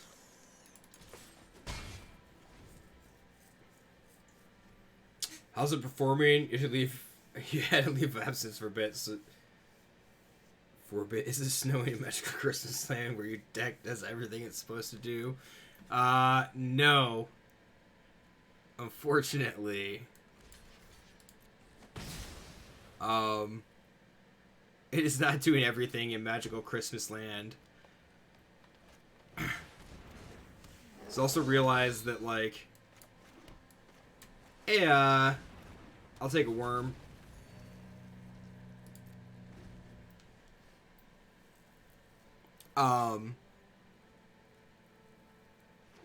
Theoretically, the deck plays out perfect, right? And that's theoretics. Okay, so they'll kill. We'll trade the mob for the worm. It's fine. Our finisher against their finisher, probably. Who would have thought the 5-color draft deck wouldn't do so well? Because it's really not a 5-color draft deck. It's really just a blue-green draft deck. We cut Bant and everything else to it, but we're playing all the other cards. Can't block alone.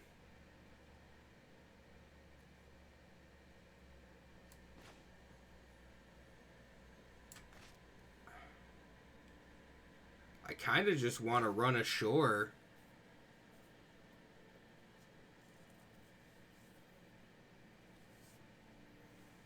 And, like...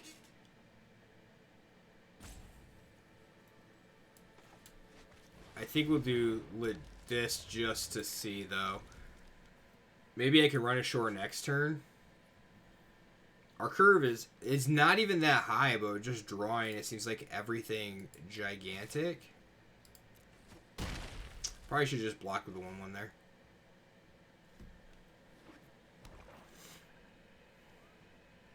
I mean, opponent has 1 card left in hand.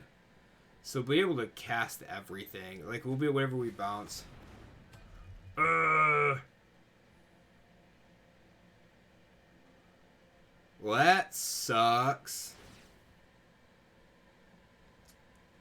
Sacrifice a non-land permanent. Goodbye, elf token. Oh, I should have waited. I should have bounced that sumbitch and then played that. I'm so dumb. The owner of target non-land permanent puts on top of their owner's library. Return target non-land permanent. So I can still. I can run ashore the end of next turn.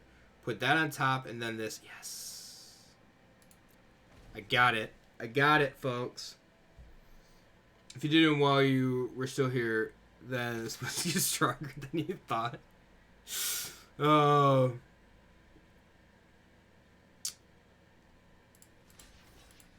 That whiskey may be stronger than you thought. Give them the order blockers here and see if they have a removal spell. Because I'm going to take 3 from the lantern is going to be my choice, I think.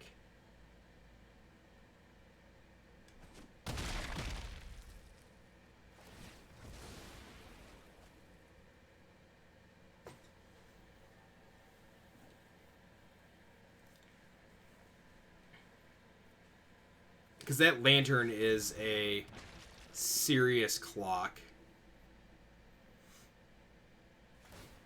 I'll lose 3. Yep.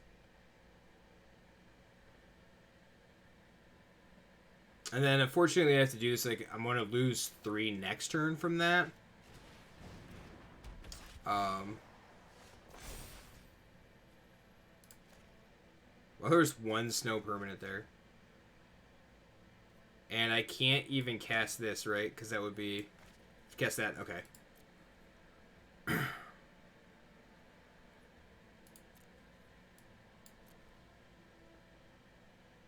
You don't think so, but you did step away from it, so who knows? Oh, son of a bitch. I might actually just take lethal here. From this stupid lantern.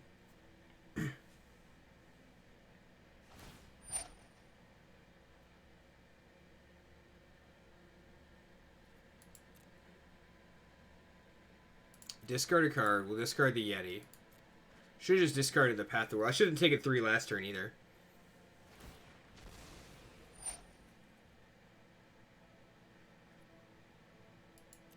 Okay.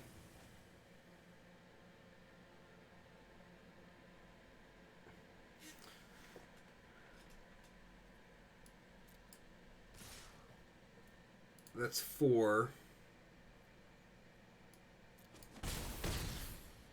Yep.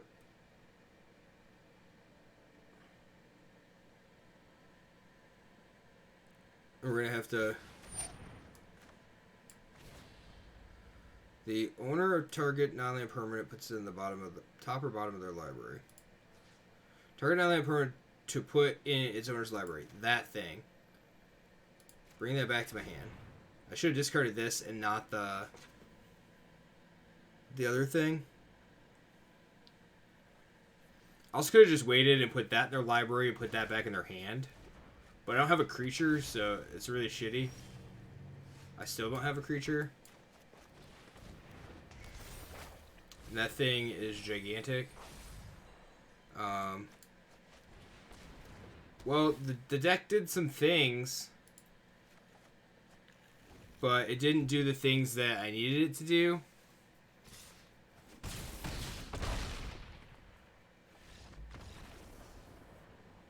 Alright, fine. So, I'm gonna have to, like, put a tracker on Viper and be like, yo, you here, watch this. Oh, I'm gonna start doing them at work for him.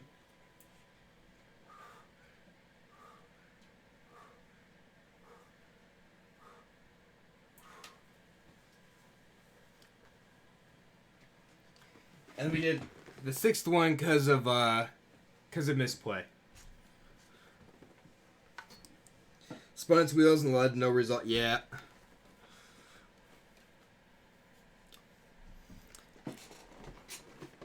Really, as far as you don't look like I knew what everyone else is talking about. Nah.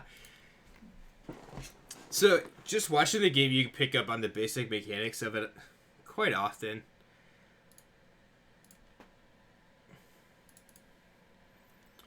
Alright, so we've done 11 tonight. Oh, I need to do arm curls. I forgot.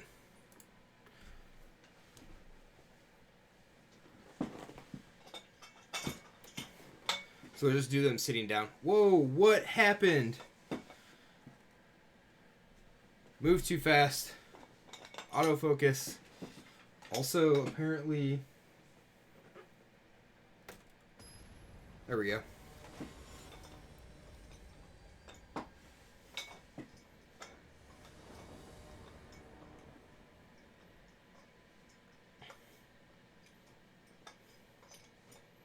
I think I did way too many there. I think it's the keep. We lead with Ice Tunnel. And then go World Tree.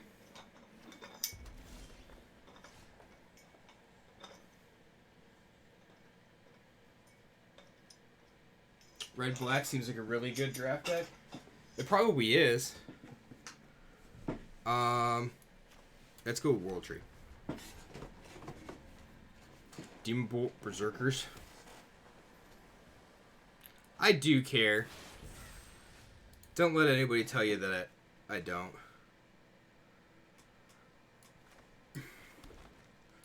So we're gonna use the Recluse because I'm gonna hope to draw a land next turn, and then Glittering Frost it, and then Gladewalker to put a counter on this and make it a 5/3.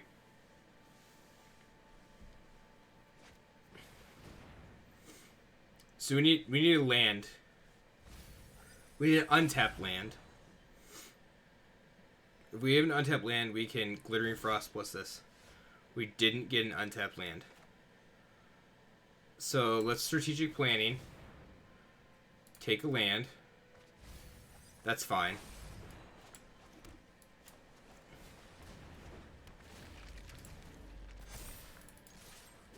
We'll make our own gigantic creatures. Demon Bolt Berserkers. In other terms, Magic Christmas Land. Yup. Magical Christmas Land. That thing can't block alone. In case you wondered, it's a Spider. That's a Shapeshifter. This thing gets a counter.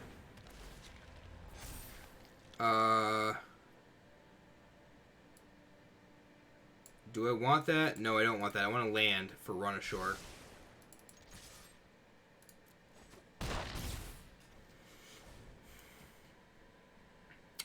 If I get land, Run Ashore, untapped land would be good here.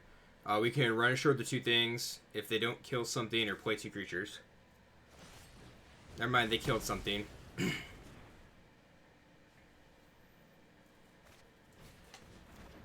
And they're binding our creature? Well, that sucks. Alright. And we got the land. So let's Frost. Oh, shit. Everything taps for mana of any color anyway.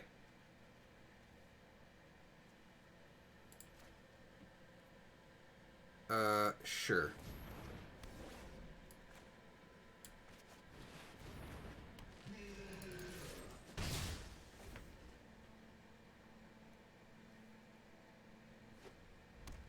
We can play this again.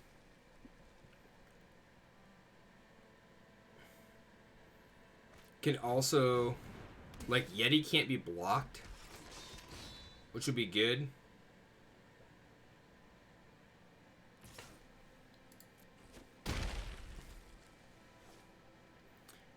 And then I doubt that this is a 5/1 with trample. So let's do this. Let's do that. Let's exile that thing. Ooh. I should have exiled. Yeah, that's fine. Makes it small. I don't care about bind the monsters. Makes it a 2/1.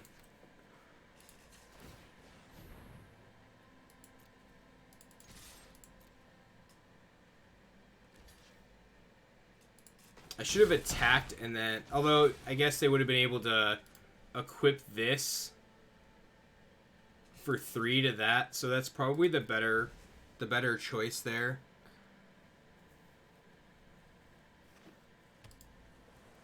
They were getting a Speeder beat down. Except for Giants, Wizards, and Lands. Okay. So there's been Glittering Frost. That's fine. Turns out these are shapeshifters, yo.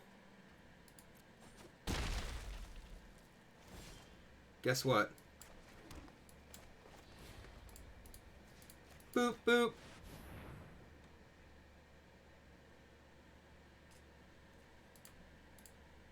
GG's.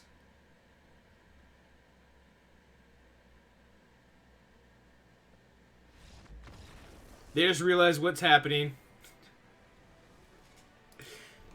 Okay, so Run Ashore, pretty good for a last-minute finisher. So things to remember, like Run Ashore, you can target things on your side, you can target things on their side, you can like target things on both sides. So look at that, we're already ahead. We would have just been at like 1 pack or something dumb if I had done the other kind of draft here.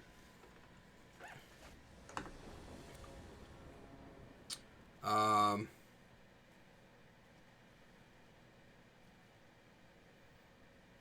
I had green.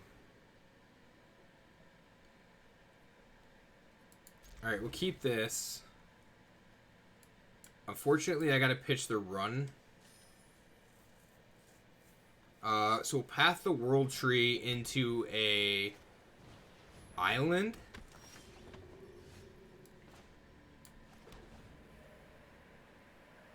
We'll do that next turn.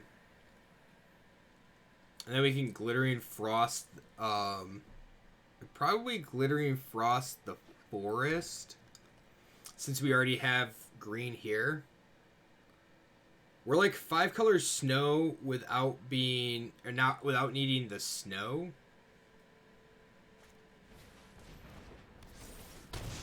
What? Oh, I don't need the island now? Don't need the island, you say? I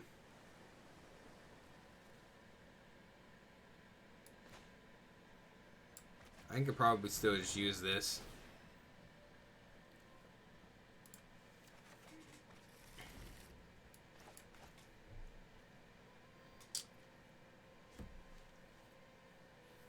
And actually, it's like using Path to the World Tree's ability might not be horrible. Just like gain 2, draw 2, they lose 2. Deals 2 damage to 1 target creature, and you create a 2/2. Like that's okay. So let's play this, and we'll play Vandal.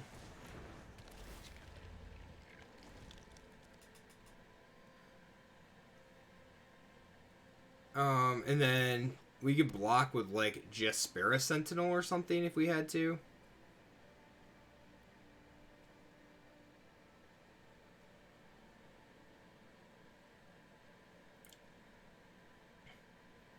We're probably gonna land Glittering Frost this next turn. And if I have to, like, if I block, yeah, I probably block here. So that's 4 through. I think it's trample. So let's block here.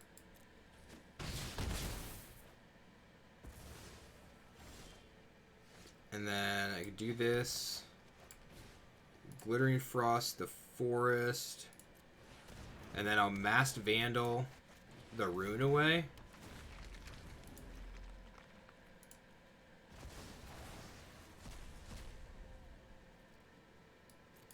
And then I can double block. If they attack, I can... Or if they get attacked with this, I can double block. They probably just attack with this Cleric, not this Cleric. Shit. Okay. I will double block. I didn't figure they'd do that, but whatever.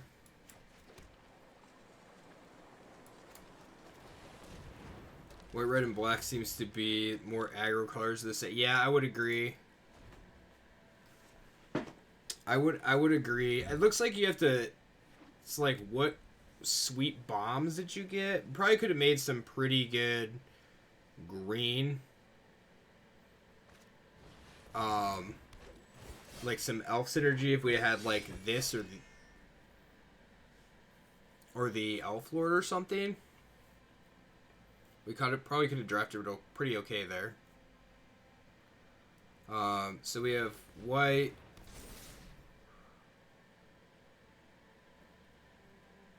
Alright, white, blue, black, red, green, and a colorless.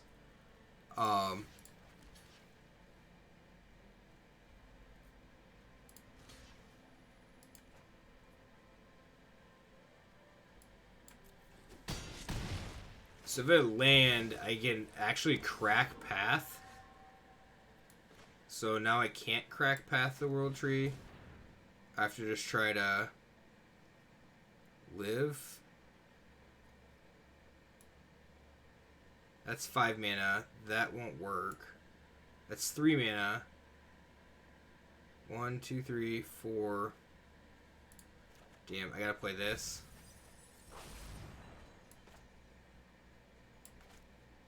And do I need the reach?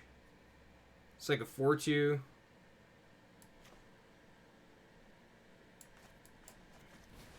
I'm just trying to live long enough to, like, be able to get something going here.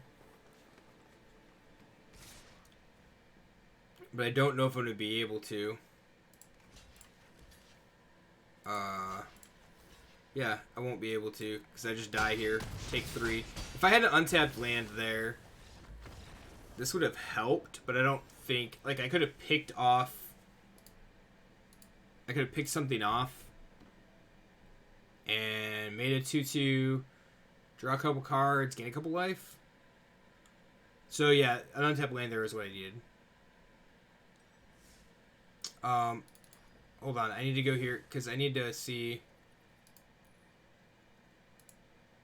Okay, it's not changing my lands, which is good.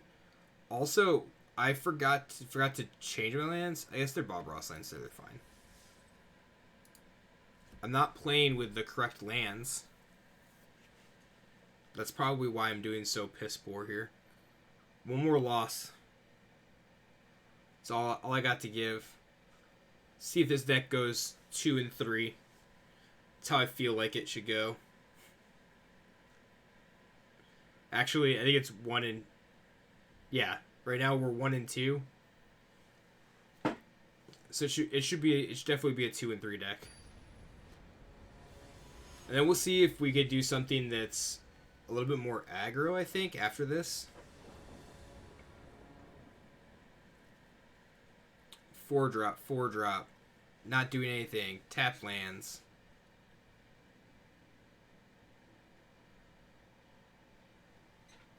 Alright. I kept it. Get a Blizzard Brawl going. I kept it because we have most of our mana here. Most of our colors.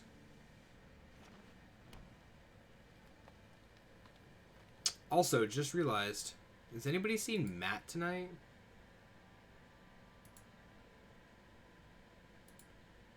I think he's hiding. Yeah, I literally just went over to Streamlabs to check the viewers. Oh. Perfect timing. How was your day, Matt? Same shit, different day. Always here, but never here. Yeah. I mean, at least you usually come in and at least say something, and then go mystery AFK. You just didn't tonight. It is one of those days. Are y'all ready for the rant of the day? Don't give people shit for changing their mind or opinions on certain things, regardless if your opinion lines up with them or not. I.e., if a person decides that they have not been religiously wearing a mask, and now they decide that they want to always be wearing a mask, don't give them shit for it. Like, A, they should be doing it anyway, and B, it's not your fucking decision. Sorry. Yeah, that was 7 o'clock this morning, and I heard multiple people. So the person is, they're currently under the weather. They got kids at home with runny noses and shit, and they just don't want to, like, they don't want to spread that 'tis the season, you know. And yeah, I mean, you should always assume that that's what it is. So, like, I'm very grateful that they, you know, don't, like, they're wanting to wear a mask just to not get other people sick. Like, that's super nice of them. They don't have to do that. Though they're supposed to be doing it anyway.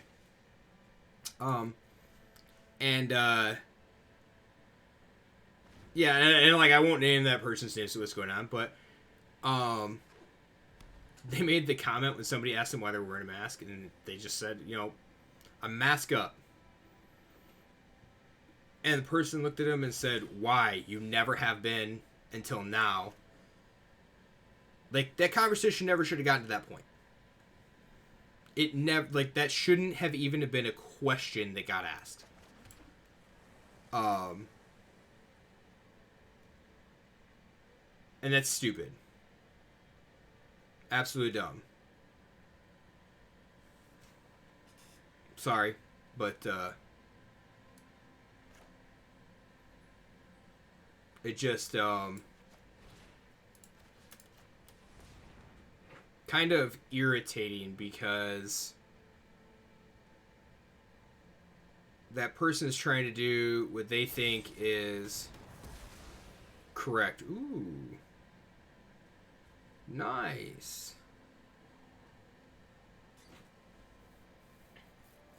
So yeah. People are allowed to, A, change their minds, and it is not up to you to question their personal thoughts, beliefs, or how they feel. End rant. So how was everybody else's day? That was my 7 a.m. when I started my 10-hour shift.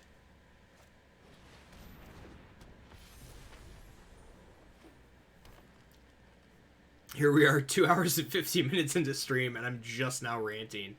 I think that's a new record.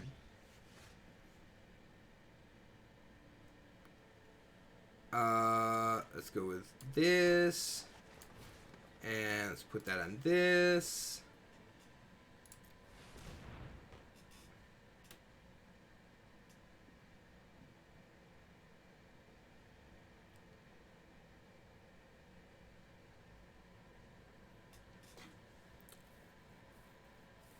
Failed a math test?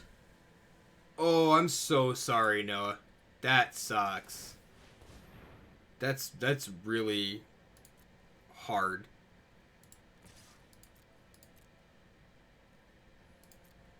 Like, especially when you feel like you have an idea of what's going on and you know what the concepts are, you can't block it. Take the 3 damage. That sucks. That, well, hopefully you'll dig into it a little bit and figure out which portion you didn't understand, and be able to change that. Like, be able to actually learn from what that is. Oh, shit. That Valkyrie gets +2/+2. That's a big angle wizard. Math concepts can be so tricky. Easy to confuse them with each other, too. I don't even know what concepts are. Forgot a bunch of shit like that. Probably knew at one point. Maybe I didn't know at one point.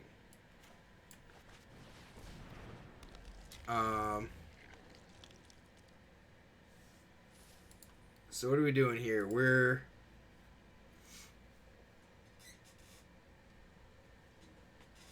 So if we make it mill 3,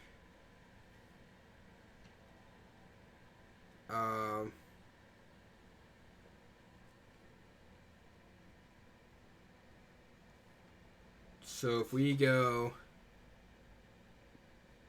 did I just get 3 damage in this turn? Like, yeah, I think that's what I do.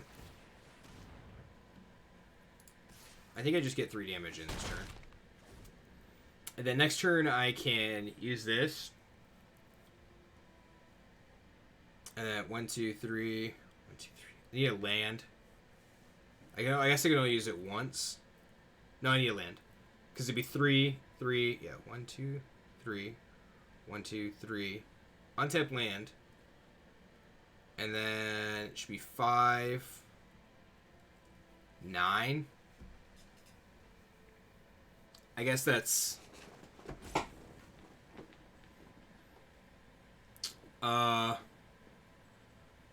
end behavior and stuff. Algebra 2. Oh. Okay.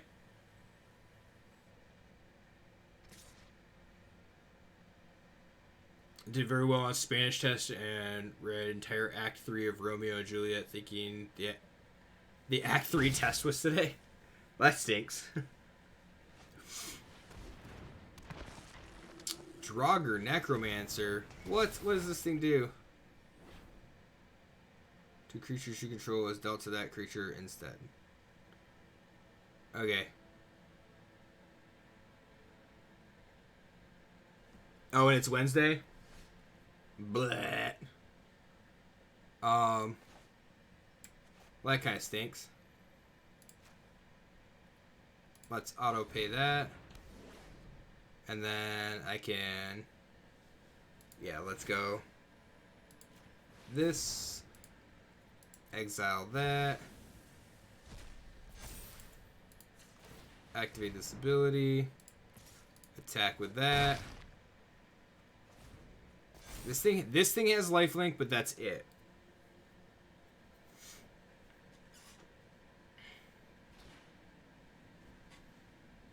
Return target creature card from your graveyard to the battlefield with a flying counter on it.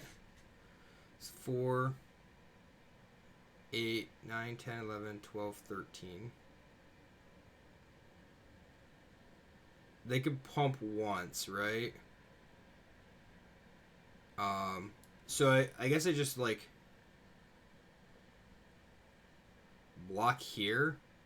Or do I not block? I don't think I block. No blocks. Let him pump. 13 go to 1. We'll see.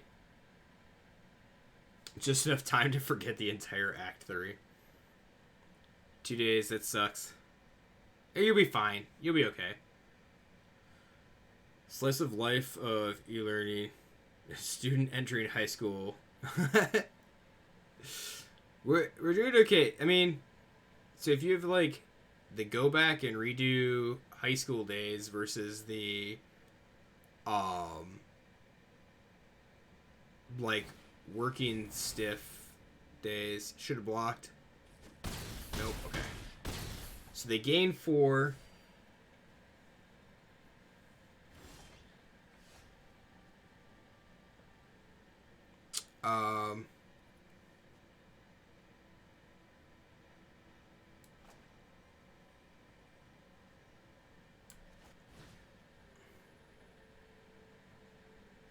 So pump it. We'll put it on that.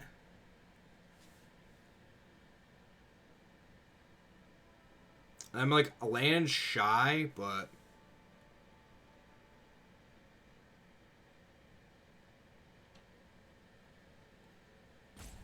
like I'm land shy of being able to run ashore here.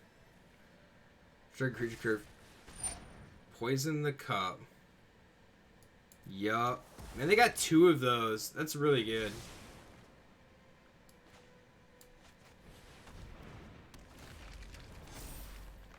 Oh, and now I get Maskwood Nexus. When I'm about to die. We dead. That was so close. You missed high school? Why? Because you lived at home, got free food, and didn't have to worry about, like, going to work, making money, paying bills, and random shit like that? I don't know that I'd go. I mean, I had fun in high school, but don't know that I would go back to it. Made some pretty dumb choices in high school. Romeo and Juliet tests are pretty easy, and of course, here has a video on each scene that you want to pretest. It's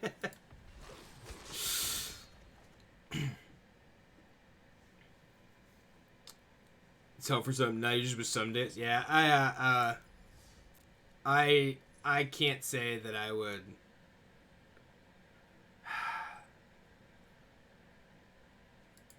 We'll do another draft here.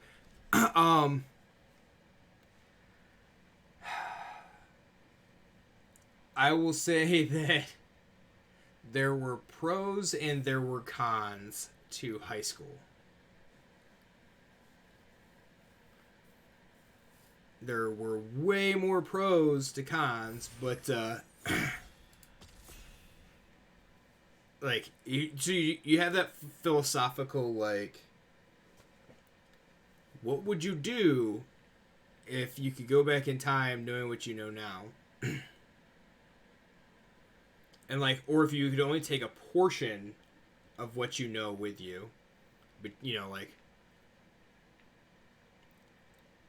how would things change?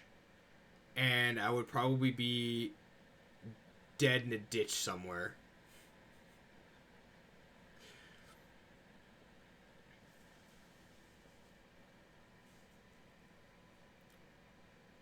Come on, seriously, you join the draft and then don't actually hate people.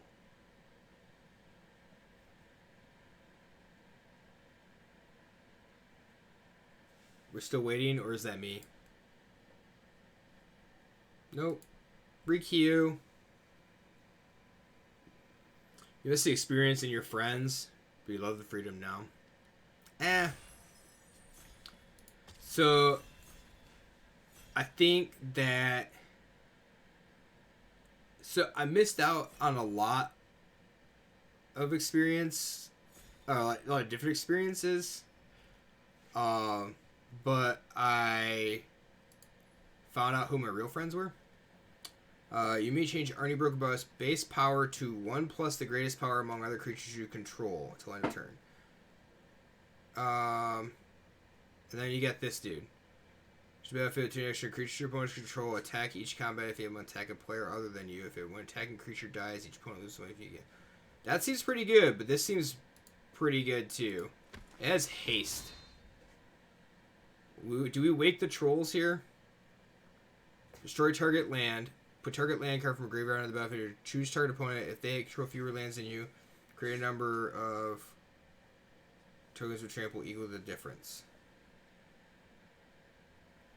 We do squash. Let's do squash. It's removal. High school makes you spend time with people your age. when you're out of it, like, A, what the frick do I do now, or B, let's go to college, spend thousands, and suspend this crisis further. Well, we're picking up that giant, I think. And then we'll, like, we're going to try to pick up, it's going to be red. This is the freedom away from your daughter give you. Yeah, I understand that, I guess. Hopefully then you have a field to work in, and it made lifelong friends. Yeah. So that's the thing, right? You get, like, when you're in high school, there's so much going on, and you don't know how much the world has to offer. And it's like the common, you've met 10,000 people in your life, and you have met the one person that is your soulmate, the perfect person for you. It's very unlikely. Not saying that it's not, potentially not probable, but like it's highly unlikely. Do we play Cinderheart Giant or just grab another World Tree? I'm rare drafting it. Sorry, folks. That Cinderheart can come back. I know! 2 drafts, 2 World Trees. We even played it in the last match and in the last draft and got it to produce all colors of mana. But we didn't have any gods in the last one. We still don't.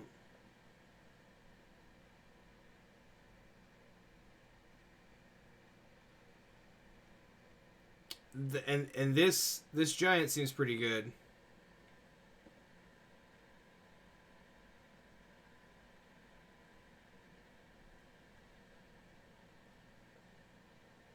If a giant wizard or spell you control the damage to this or draw card, like, we could squash with Agar out. Seems pretty good.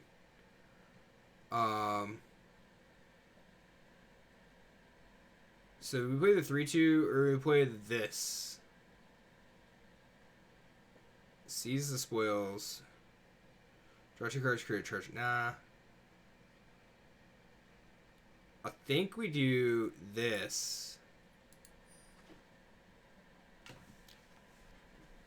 We're gonna need some.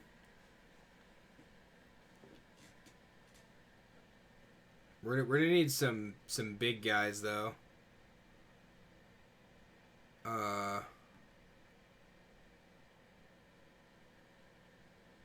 What's this? Pay 5. Make nope. Well, we'll play that. Immersturm Raider. Immersturm Raider. It's a berserker. We got some other berserkers. We'll make berserker deck. Yeah, we're definitely gonna save that World Tree for later. We might make a World Tree deck sometime. So you agree, Viper, the fact that you figured out who your actual friends were, and you only talked to like 2 people from this. Yeah. I currently talk, like, I can't even say I currently talk to. We're gonna take this because that's just good. I have one person that I talked to out of my graduating class, and one person that I talked to from the class below me, and that is it. I have not been, like, I did not get invited to 5, 10, or 15-year graduation, like, anniversary thingies or whatever they did, which is perfectly fine because I am in no need. Like, you get invited, it always feels good to be invited. Can't say that it doesn't. Like, you kind of feel left out, but at the same time, like, I'm good. I had enough shit going on in my life. I don't need what drama I had in high school to bite me in the ass now. We get a head start for college and middle school. be in an IB program at high school, go to a military academy, and do stuff along the way. Had no social development and only know the grind to get to a goal. Yeah, that could be a thing, and that does not seem like a good thing. I mean, I understand that happens, but social interaction is, like, you need the ability to interact with people, learn how to read people, and, like, actually form sentences that aren't just, ugh, do this. Sorry. That's bad.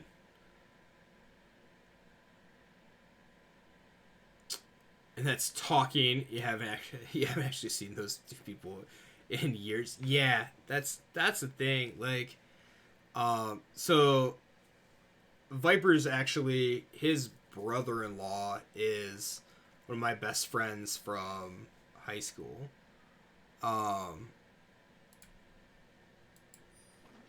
So like it's literally like that one person, and I see him once a year. And he lives like 2 miles on the road from me. But, you know, it's like him and then another friend of ours who now lives in,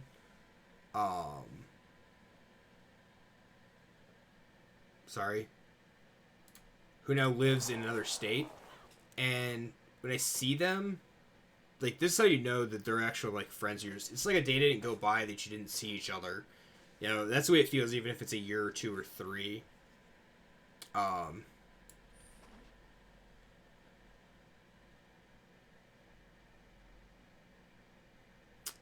Say hello to you.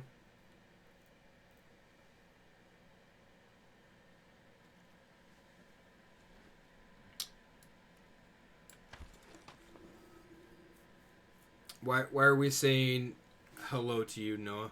What'd I miss?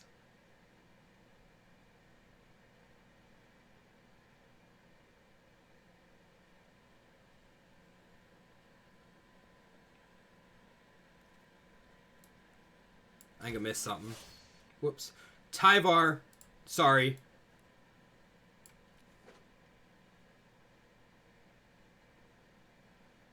That's you, the Academy IB thing. Sorry. I mean, but the difference is that you're actually, like, you're here having actual interaction though. Demon Bolt. I would just take this.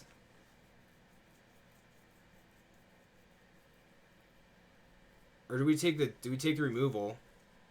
I think we take the hammer. Hope for another bolt later. So there's thing.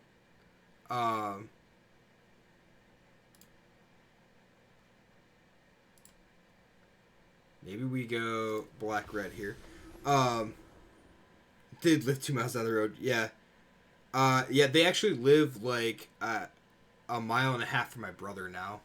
That's kind of funny. They moved from right next door to me to right next door to my brother.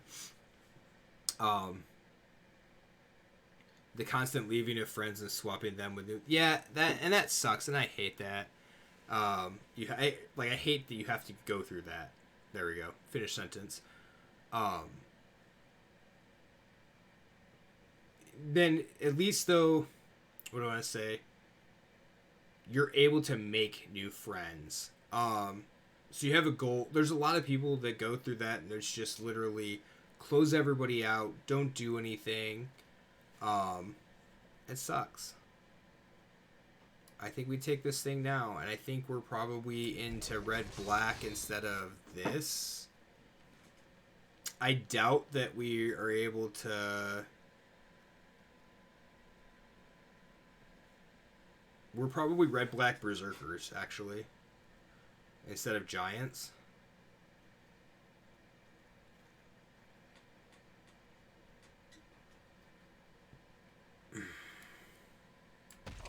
Or maybe we're both. I don't know.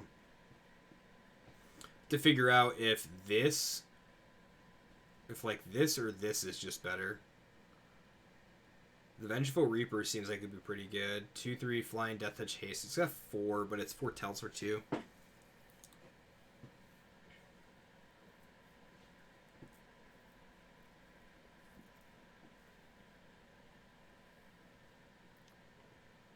How much longer do you have, Noah?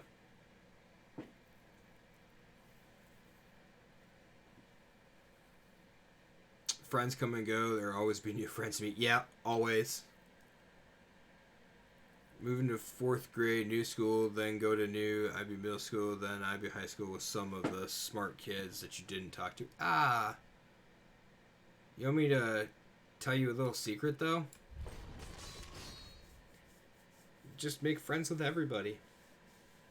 You never know who, at any point in time, you're going to, like, even if you didn't talk to them, you don't know what's going to happen.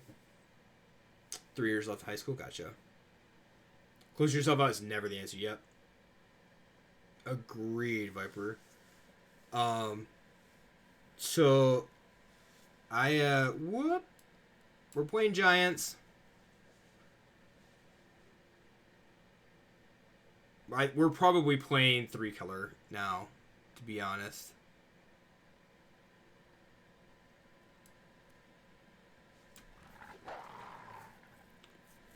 Invasion of the Giants, though. Freshman currently, gotcha. Best of luck. Remember, like Viper said, friends come and go. Over the years, things change, and you could have a ton of friends, when you graduate high school, and then find out who actually sticks around, and you find that things are ever changing. Even to this point, so like Matt and I didn't even meet until well after high school. And even like, especially like, he bought a house just down the road, and it's just shit like that. You don't know what's gonna happen. You really don't.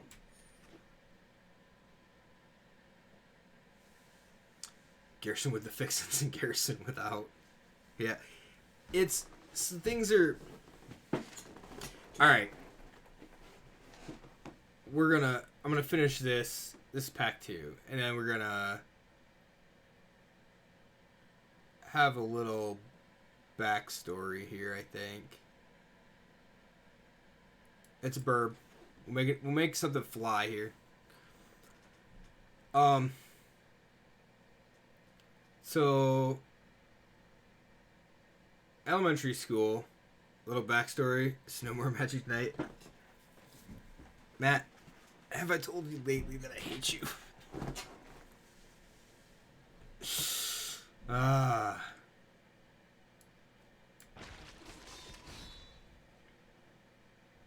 This is the first time today. Oh, huh. Could have swore maybe I just thought it. So we'll just let this go. So elementary school was really bad for me. So I'm the oldest at that time. I was the oldest of 2. My brother was a year younger than me. But I got picked on a lot, and by picked on a lot, I'm like a lot. That's just really good. Shit.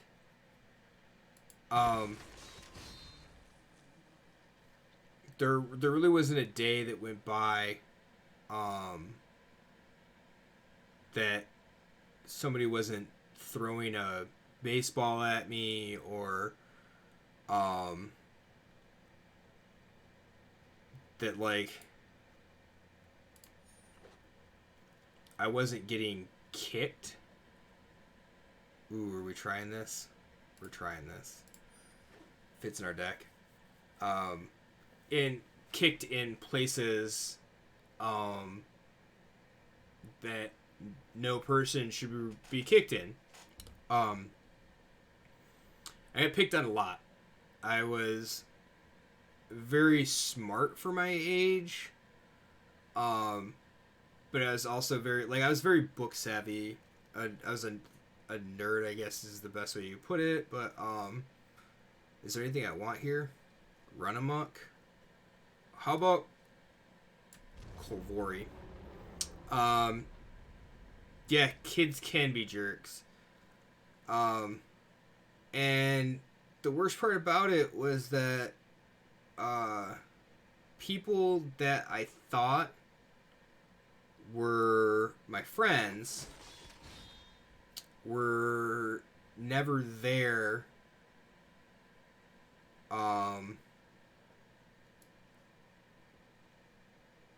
They were never there for, like, to stand up for me. So that really hurt. So I grew up with a lot of, like, they're never there to have my back. Yeah, exactly. So I kind of grew up isolating myself, which is bad. It's really bad, and I'd encourage anybody who has that going on in any way, shape, or form to definitely talk about it, even if it's just somebody at school. But and no, they are not. Those people are not in my life anymore. Those people were out of my life well before I graduated high school, thankfully enough. An established friend circle. Yeah, so that's another thing. So you fast forward, like, all that stuff happened in elementary school, and my brother was really known as being, like, the kid that nobody screwed with. He's just always getting in fights and shit. And so it was really bad. You know, people would come, they're like, "Oh, your brother has to finish your battles for you, blah, blah, blah, blah, blah, blah," and whatever. So middle school was pretty much the same way. Middle school here for me back then was 5th and 6th grade. And then, that was, 6th and 7th grade here. I said 5th and 6th, 6th and 7th grade. It's the same thing. And then I became a wrestler. And I did it. And I don't even know why I joined. It was literally like... So I was the black sheep of my family. My family were all... I don't want to say workaholics, but they're all workaholics. And it was very difficult because I didn't have the want to go outside and tear something apart and rebuild it. Like, I wanted to immerse myself in a book. I wanted to read something. I wanted to learn something. And my family had a very hard time with that. So I think I just started wrestling to, you know, like, my dad did that in high school, and the coach was a guy that my dad went to high school with, and I was like, show him, like, I can do this too, but I can also keep my studies up, and, like, I can also be blah, blah, blah, blah. And it turns out that, like, I did that, and then that group of people were... It was like unconditional friendship. No matter what, they had your back. And I never had that in my life. No matter what happened, like, you know, there's... Wrestling's very big in the area that I'm from. So, like, whenever somebody would pick on me, there was always another wrestler nearby. And it was something because somebody would pick at me, and it'd be verbal or be physical. Like, it was just bad. It was always bad growing up. And you know, I always just kind of, like, hung my head low and then just, like, scurried off into a corner, and, like, I would always be the last person out of the classroom to go to the next class and stuff. And, like, but, like, when that happened, things changed because there was always somebody there that would stand up for me. And it wasn't even sports. It wasn't even about that. And one of the things that it just literally was that everybody in that group, they were all taught that it was, you stand up for other people.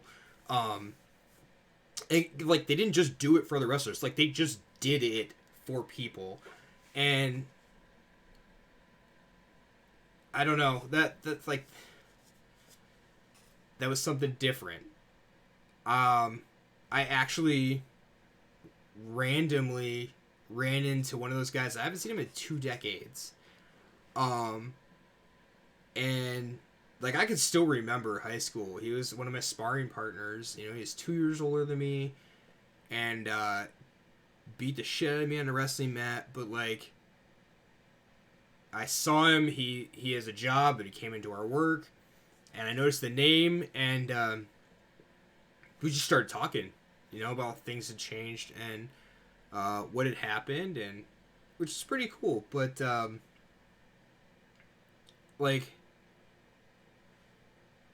after that happened in middle school and then junior high, and I started wrestling, I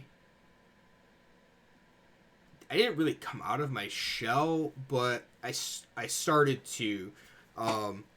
I started to talk to people that I'd never talked to before, and you know, it was like you don't talk to people outside your clique, and I did. Like, I just started talking with them and found out that, like, you know, it was that whole, like, I'm on the outside looking in, and the realization of you don't necessarily have to be, and literally just starts with the conversation. And some, don't get me wrong, like, some conversations went bad, where, you know, I probably never talk to those people again, but just getting to learn and know about people all started with a conversation. And I don't know, things, you learn a lot, because then you think, you know, when that point comes around, that you have a lot of friends, high school ends, and you realize that they're really just acquaintances. Not that they were never your friends, but they're more just acquaintances. And things change constantly. If you ask somebody, like, how many friends do you have, and some people will say, well, I have like 3. Some people say, like, I have hundreds. Like, I'm just friends with everybody. Like, that feeling has to be reciprocated by the other person for you to actually be a friend. And could I tell you that, like, how many friends do I actually have? It's probably less than a handful. How many very close acquaintances do I have? Quite a few. But, like, I don't need my friendship circle to be huge. I just need my friendship circle. I need to know that if I make a phone call because something's wrong, that person will be there no matter what. Excuse me. When my father was on, when my father was in hospice, my dad was in hospice, and we brought him home, and I called my friend who lives out of state, he lives down in Missouri, and he knew what was going on, and I called him, and we're talking, and I hear something. I said, "What are you doing?" He goes, "I'm getting in the car." I'm like, "Oh, you going to work, dude? I'll let you go." And he's like, "No, I'm driving home." I'm driving home. He says, "Yeah." So he goes, I gotta be there. So I have to come home. I have to come see him before he leaves. And so he drove. He drove through the night when my dad came home to come see him. And knowing, like, you just need a couple of those people. You know? Viper's sister and her husband, that was a very bad part of my life. Very bad time. He was there, no questions asked. Literally, like, I said one thing and I didn't,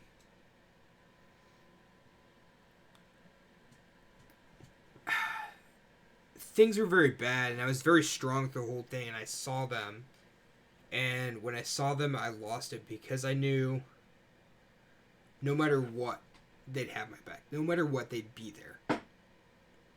And thanks, Miss Boy. Appreciate it.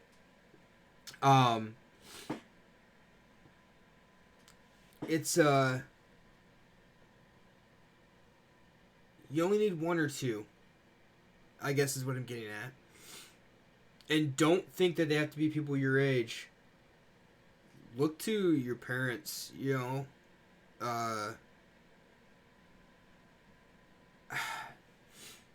Thanks, Noah.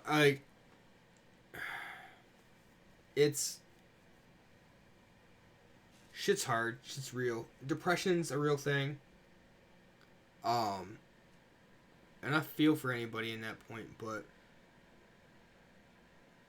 just know it's like there's always somebody to talk to. Sorry, my rants go on and on and on, and I can keep fucking talking, and it's really bad, and we'll probably pick up on it again at some point. So don't ever feel alone. People out there that never thought you could connect with. Yep, exactly. As people grow mature, you could never imagine seeing yourself being close to end up being your best of friends. Yeah, first impressions of Matt. I'm gonna put this on there right now. I said it multiple times. I was like, wow, look at that stuck-up prick. His hair's all, like, slicked forward and shit. He's wearing a polo shirt. He must think he's hot shit. And, like, I did. I thought he was a trust fund dude. Exactly. And, like, I was so far off. Like, first impressions mean shit. I'm gonna tell you that right now. A lot of times they're on, but, like, first impressions mean nothing. Rants are for bloggers. Whereas, I didn't know you came from work? What the fuck? And to be fair, I might have had a job where I wore a polo at that point in time, too.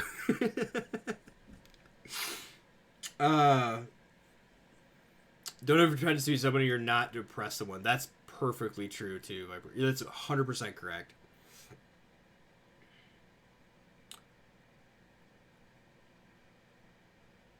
And, oh, yeah, and so Viper used to work, I'd say with, not really for, but I guess it's kind of for my dad. So he knew that one. He and I are, like, our families have been close for quite some time. Which is really kind of funny that, like, we ended up working together, I guess. Alright, I gotta cut some cards. Do we cut red or do we cut black? So what's this do? When there's a battlefield, your next turn, creatures your opponent control attack each combat if able, and attack a player other than you if able. When an attacking creature dies, each opponent loses 1 life and you gain life. Cut Frostpire Arcanist Faucheux. Oh. Yeah, I'm probably cutting blue. I didn't get... Like, if I cut Invasion and cut Agar, I can cut Wings, and then I'm probably there. Like, in all honesty. Although this is really good. I don't know how many giants I have, though.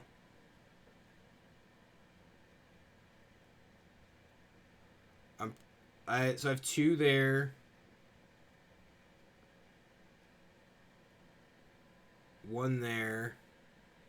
An Invasion of the Giants.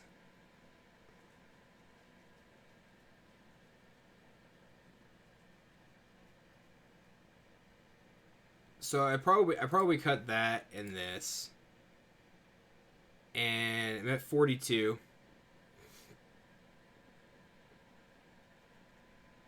For the message at work, forgot about it. Good job. He does that a lot.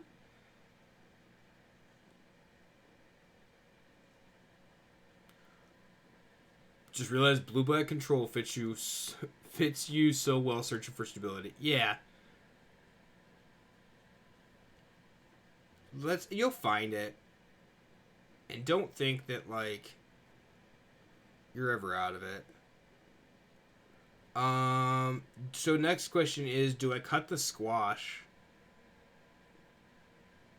So it's now 5 mana, 6 damage with... Oh, I guess I have Hulks. I have Craven Hulk. So I'm okay there. Opening on one path is probably fine.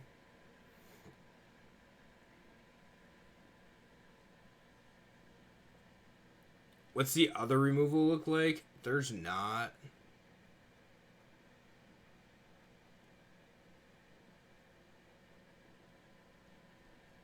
I didn't see a lot of removal, I don't think. Like this, which probably gets cut. And then we just have a shitload of aggro stuff. Cut them all, start over. Yeah. 40. Do we play a 41 card special again?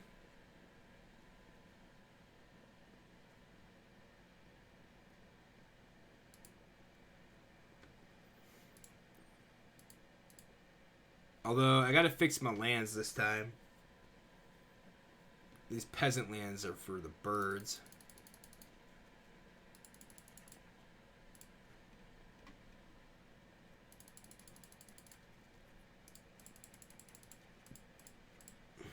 $41 card special, done. Maybe keep 41's a prime number.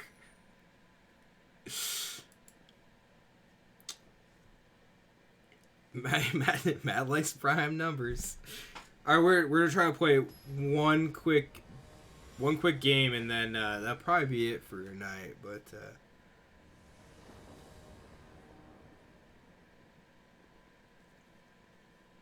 Dual Strike probably also needs to just get cut. I guess I can cast open the Omen Paths, but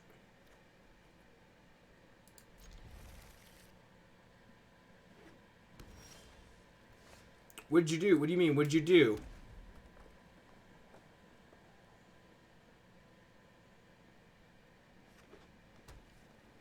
Oh.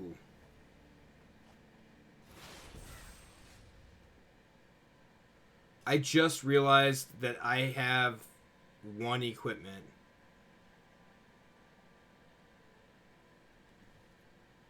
That's shitty.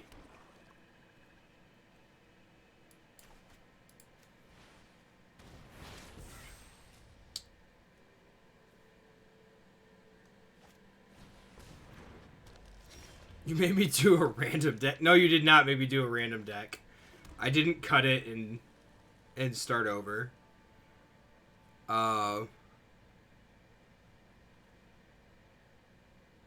So if all right.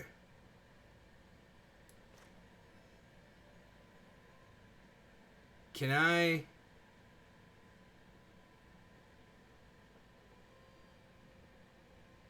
I can't. It's any other color, right? Okay, so that doesn't work. So let's do this. Let's discard this. Yeah, no, I did not cut and do that. Am I gonna put this on YouTube? Feelings streams, which are probably advice. I will probably put this on YouTube. I try to put shit on YouTube. I will definitely try.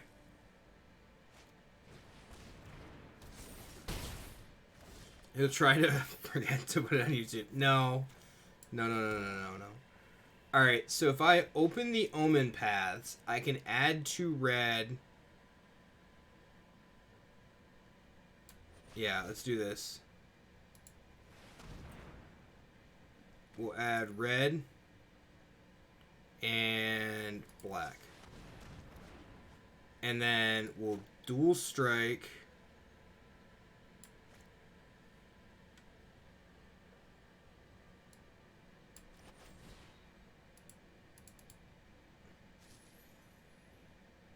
Cast creature or enchantment spells. Oh my god, I'm such a dumbass. Wow.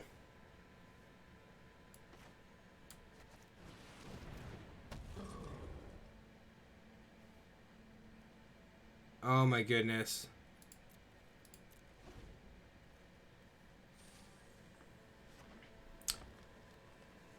Yep, I read that wrong. Creature or enchantment spells.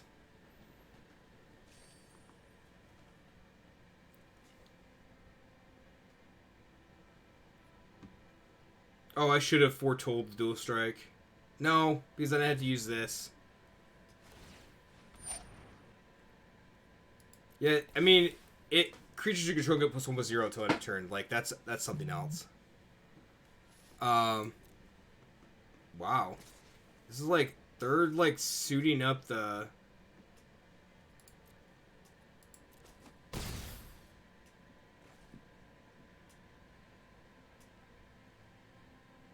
Yeah, my bad. I suck at reading cards and all the shit that they do.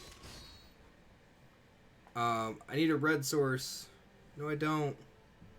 Because I can dual strike and the Dwarven reinforcements next turn and Duskwheeler.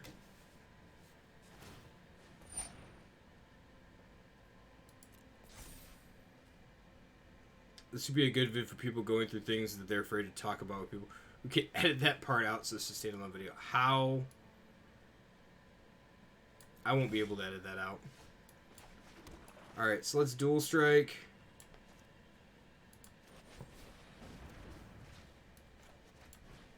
And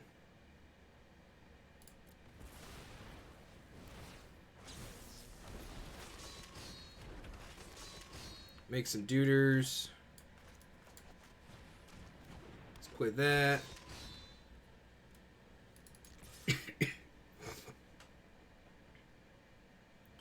So to give you a reminder on tomorrow's... Whoa. I gotta go back and read some chat here.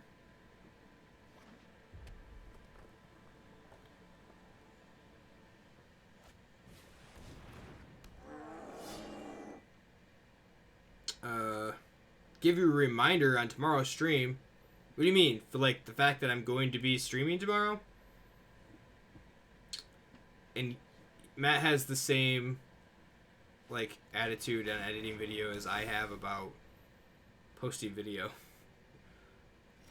Oh, would you like you to give me a reminder on tomorrow's stream? Ha, I totally read that wrong. Yes, that'd be fine. Oh. Let's get this thing going.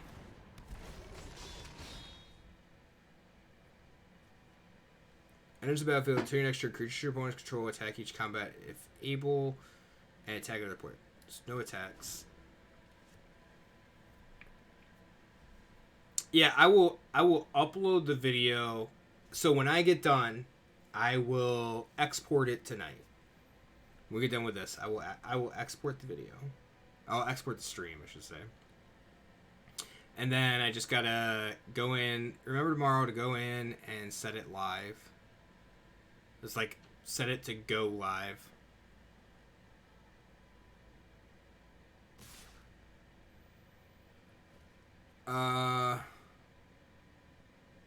So whenever something dies, right? So let's kill that. Let's kill that.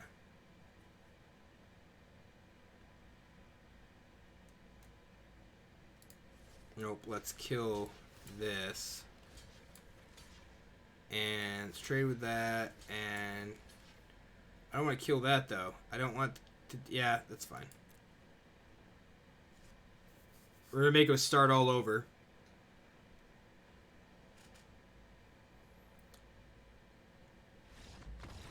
Nice!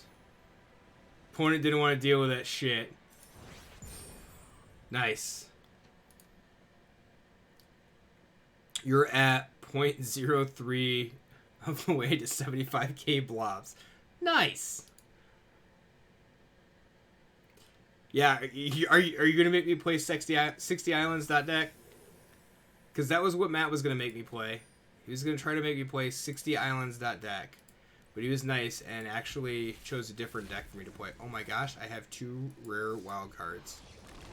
Well, I don't yet, but I will now. 2 whole rare wild cards. Holy cannoli. Also went up 20% vault progress, so I'm close to that. 60 Islands deck. Yep. That's exactly it.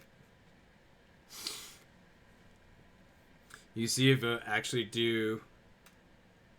You see if I actually did do the push-ups while you're still here. All right. So that's it for tonight. Tomorrow we're gonna start with draft. We're gonna finish this draft off, and then we have one more draft and one more sealed. So we'll probably do some of that tomorrow night. I think we're gonna stick with poison this week, and we made some minor changes. Basically lands and cut out the Luris, some Maliki Rebirth over the Call of the Death Dweller. So we'll see how that plays out, I think. All right, tomorrow 7 p.m. Eastern time. We'll be back with some more Magic, so make sure that you come around, even if you're just hanging out, if you put it on the background. Matt, no, do anything. I appreciate it. I just appreciate everyone being by, even if it's just for a minute. Stop in and say hi. That was a super weird cough, sorry. Remember, no matter what you're doing, what game you're playing, just remember to have fun, because that's what it's all about. Also, remember to be kind to people. That's kind of the message, I guess, of tonight. No matter what's going on and what you're going through, there's always somebody that's having a harder time than you are. So always try to cheer somebody else up and try to keep your head held high if you can. There's always somebody out there that's willing to listen when you need to talk. All right, everybody.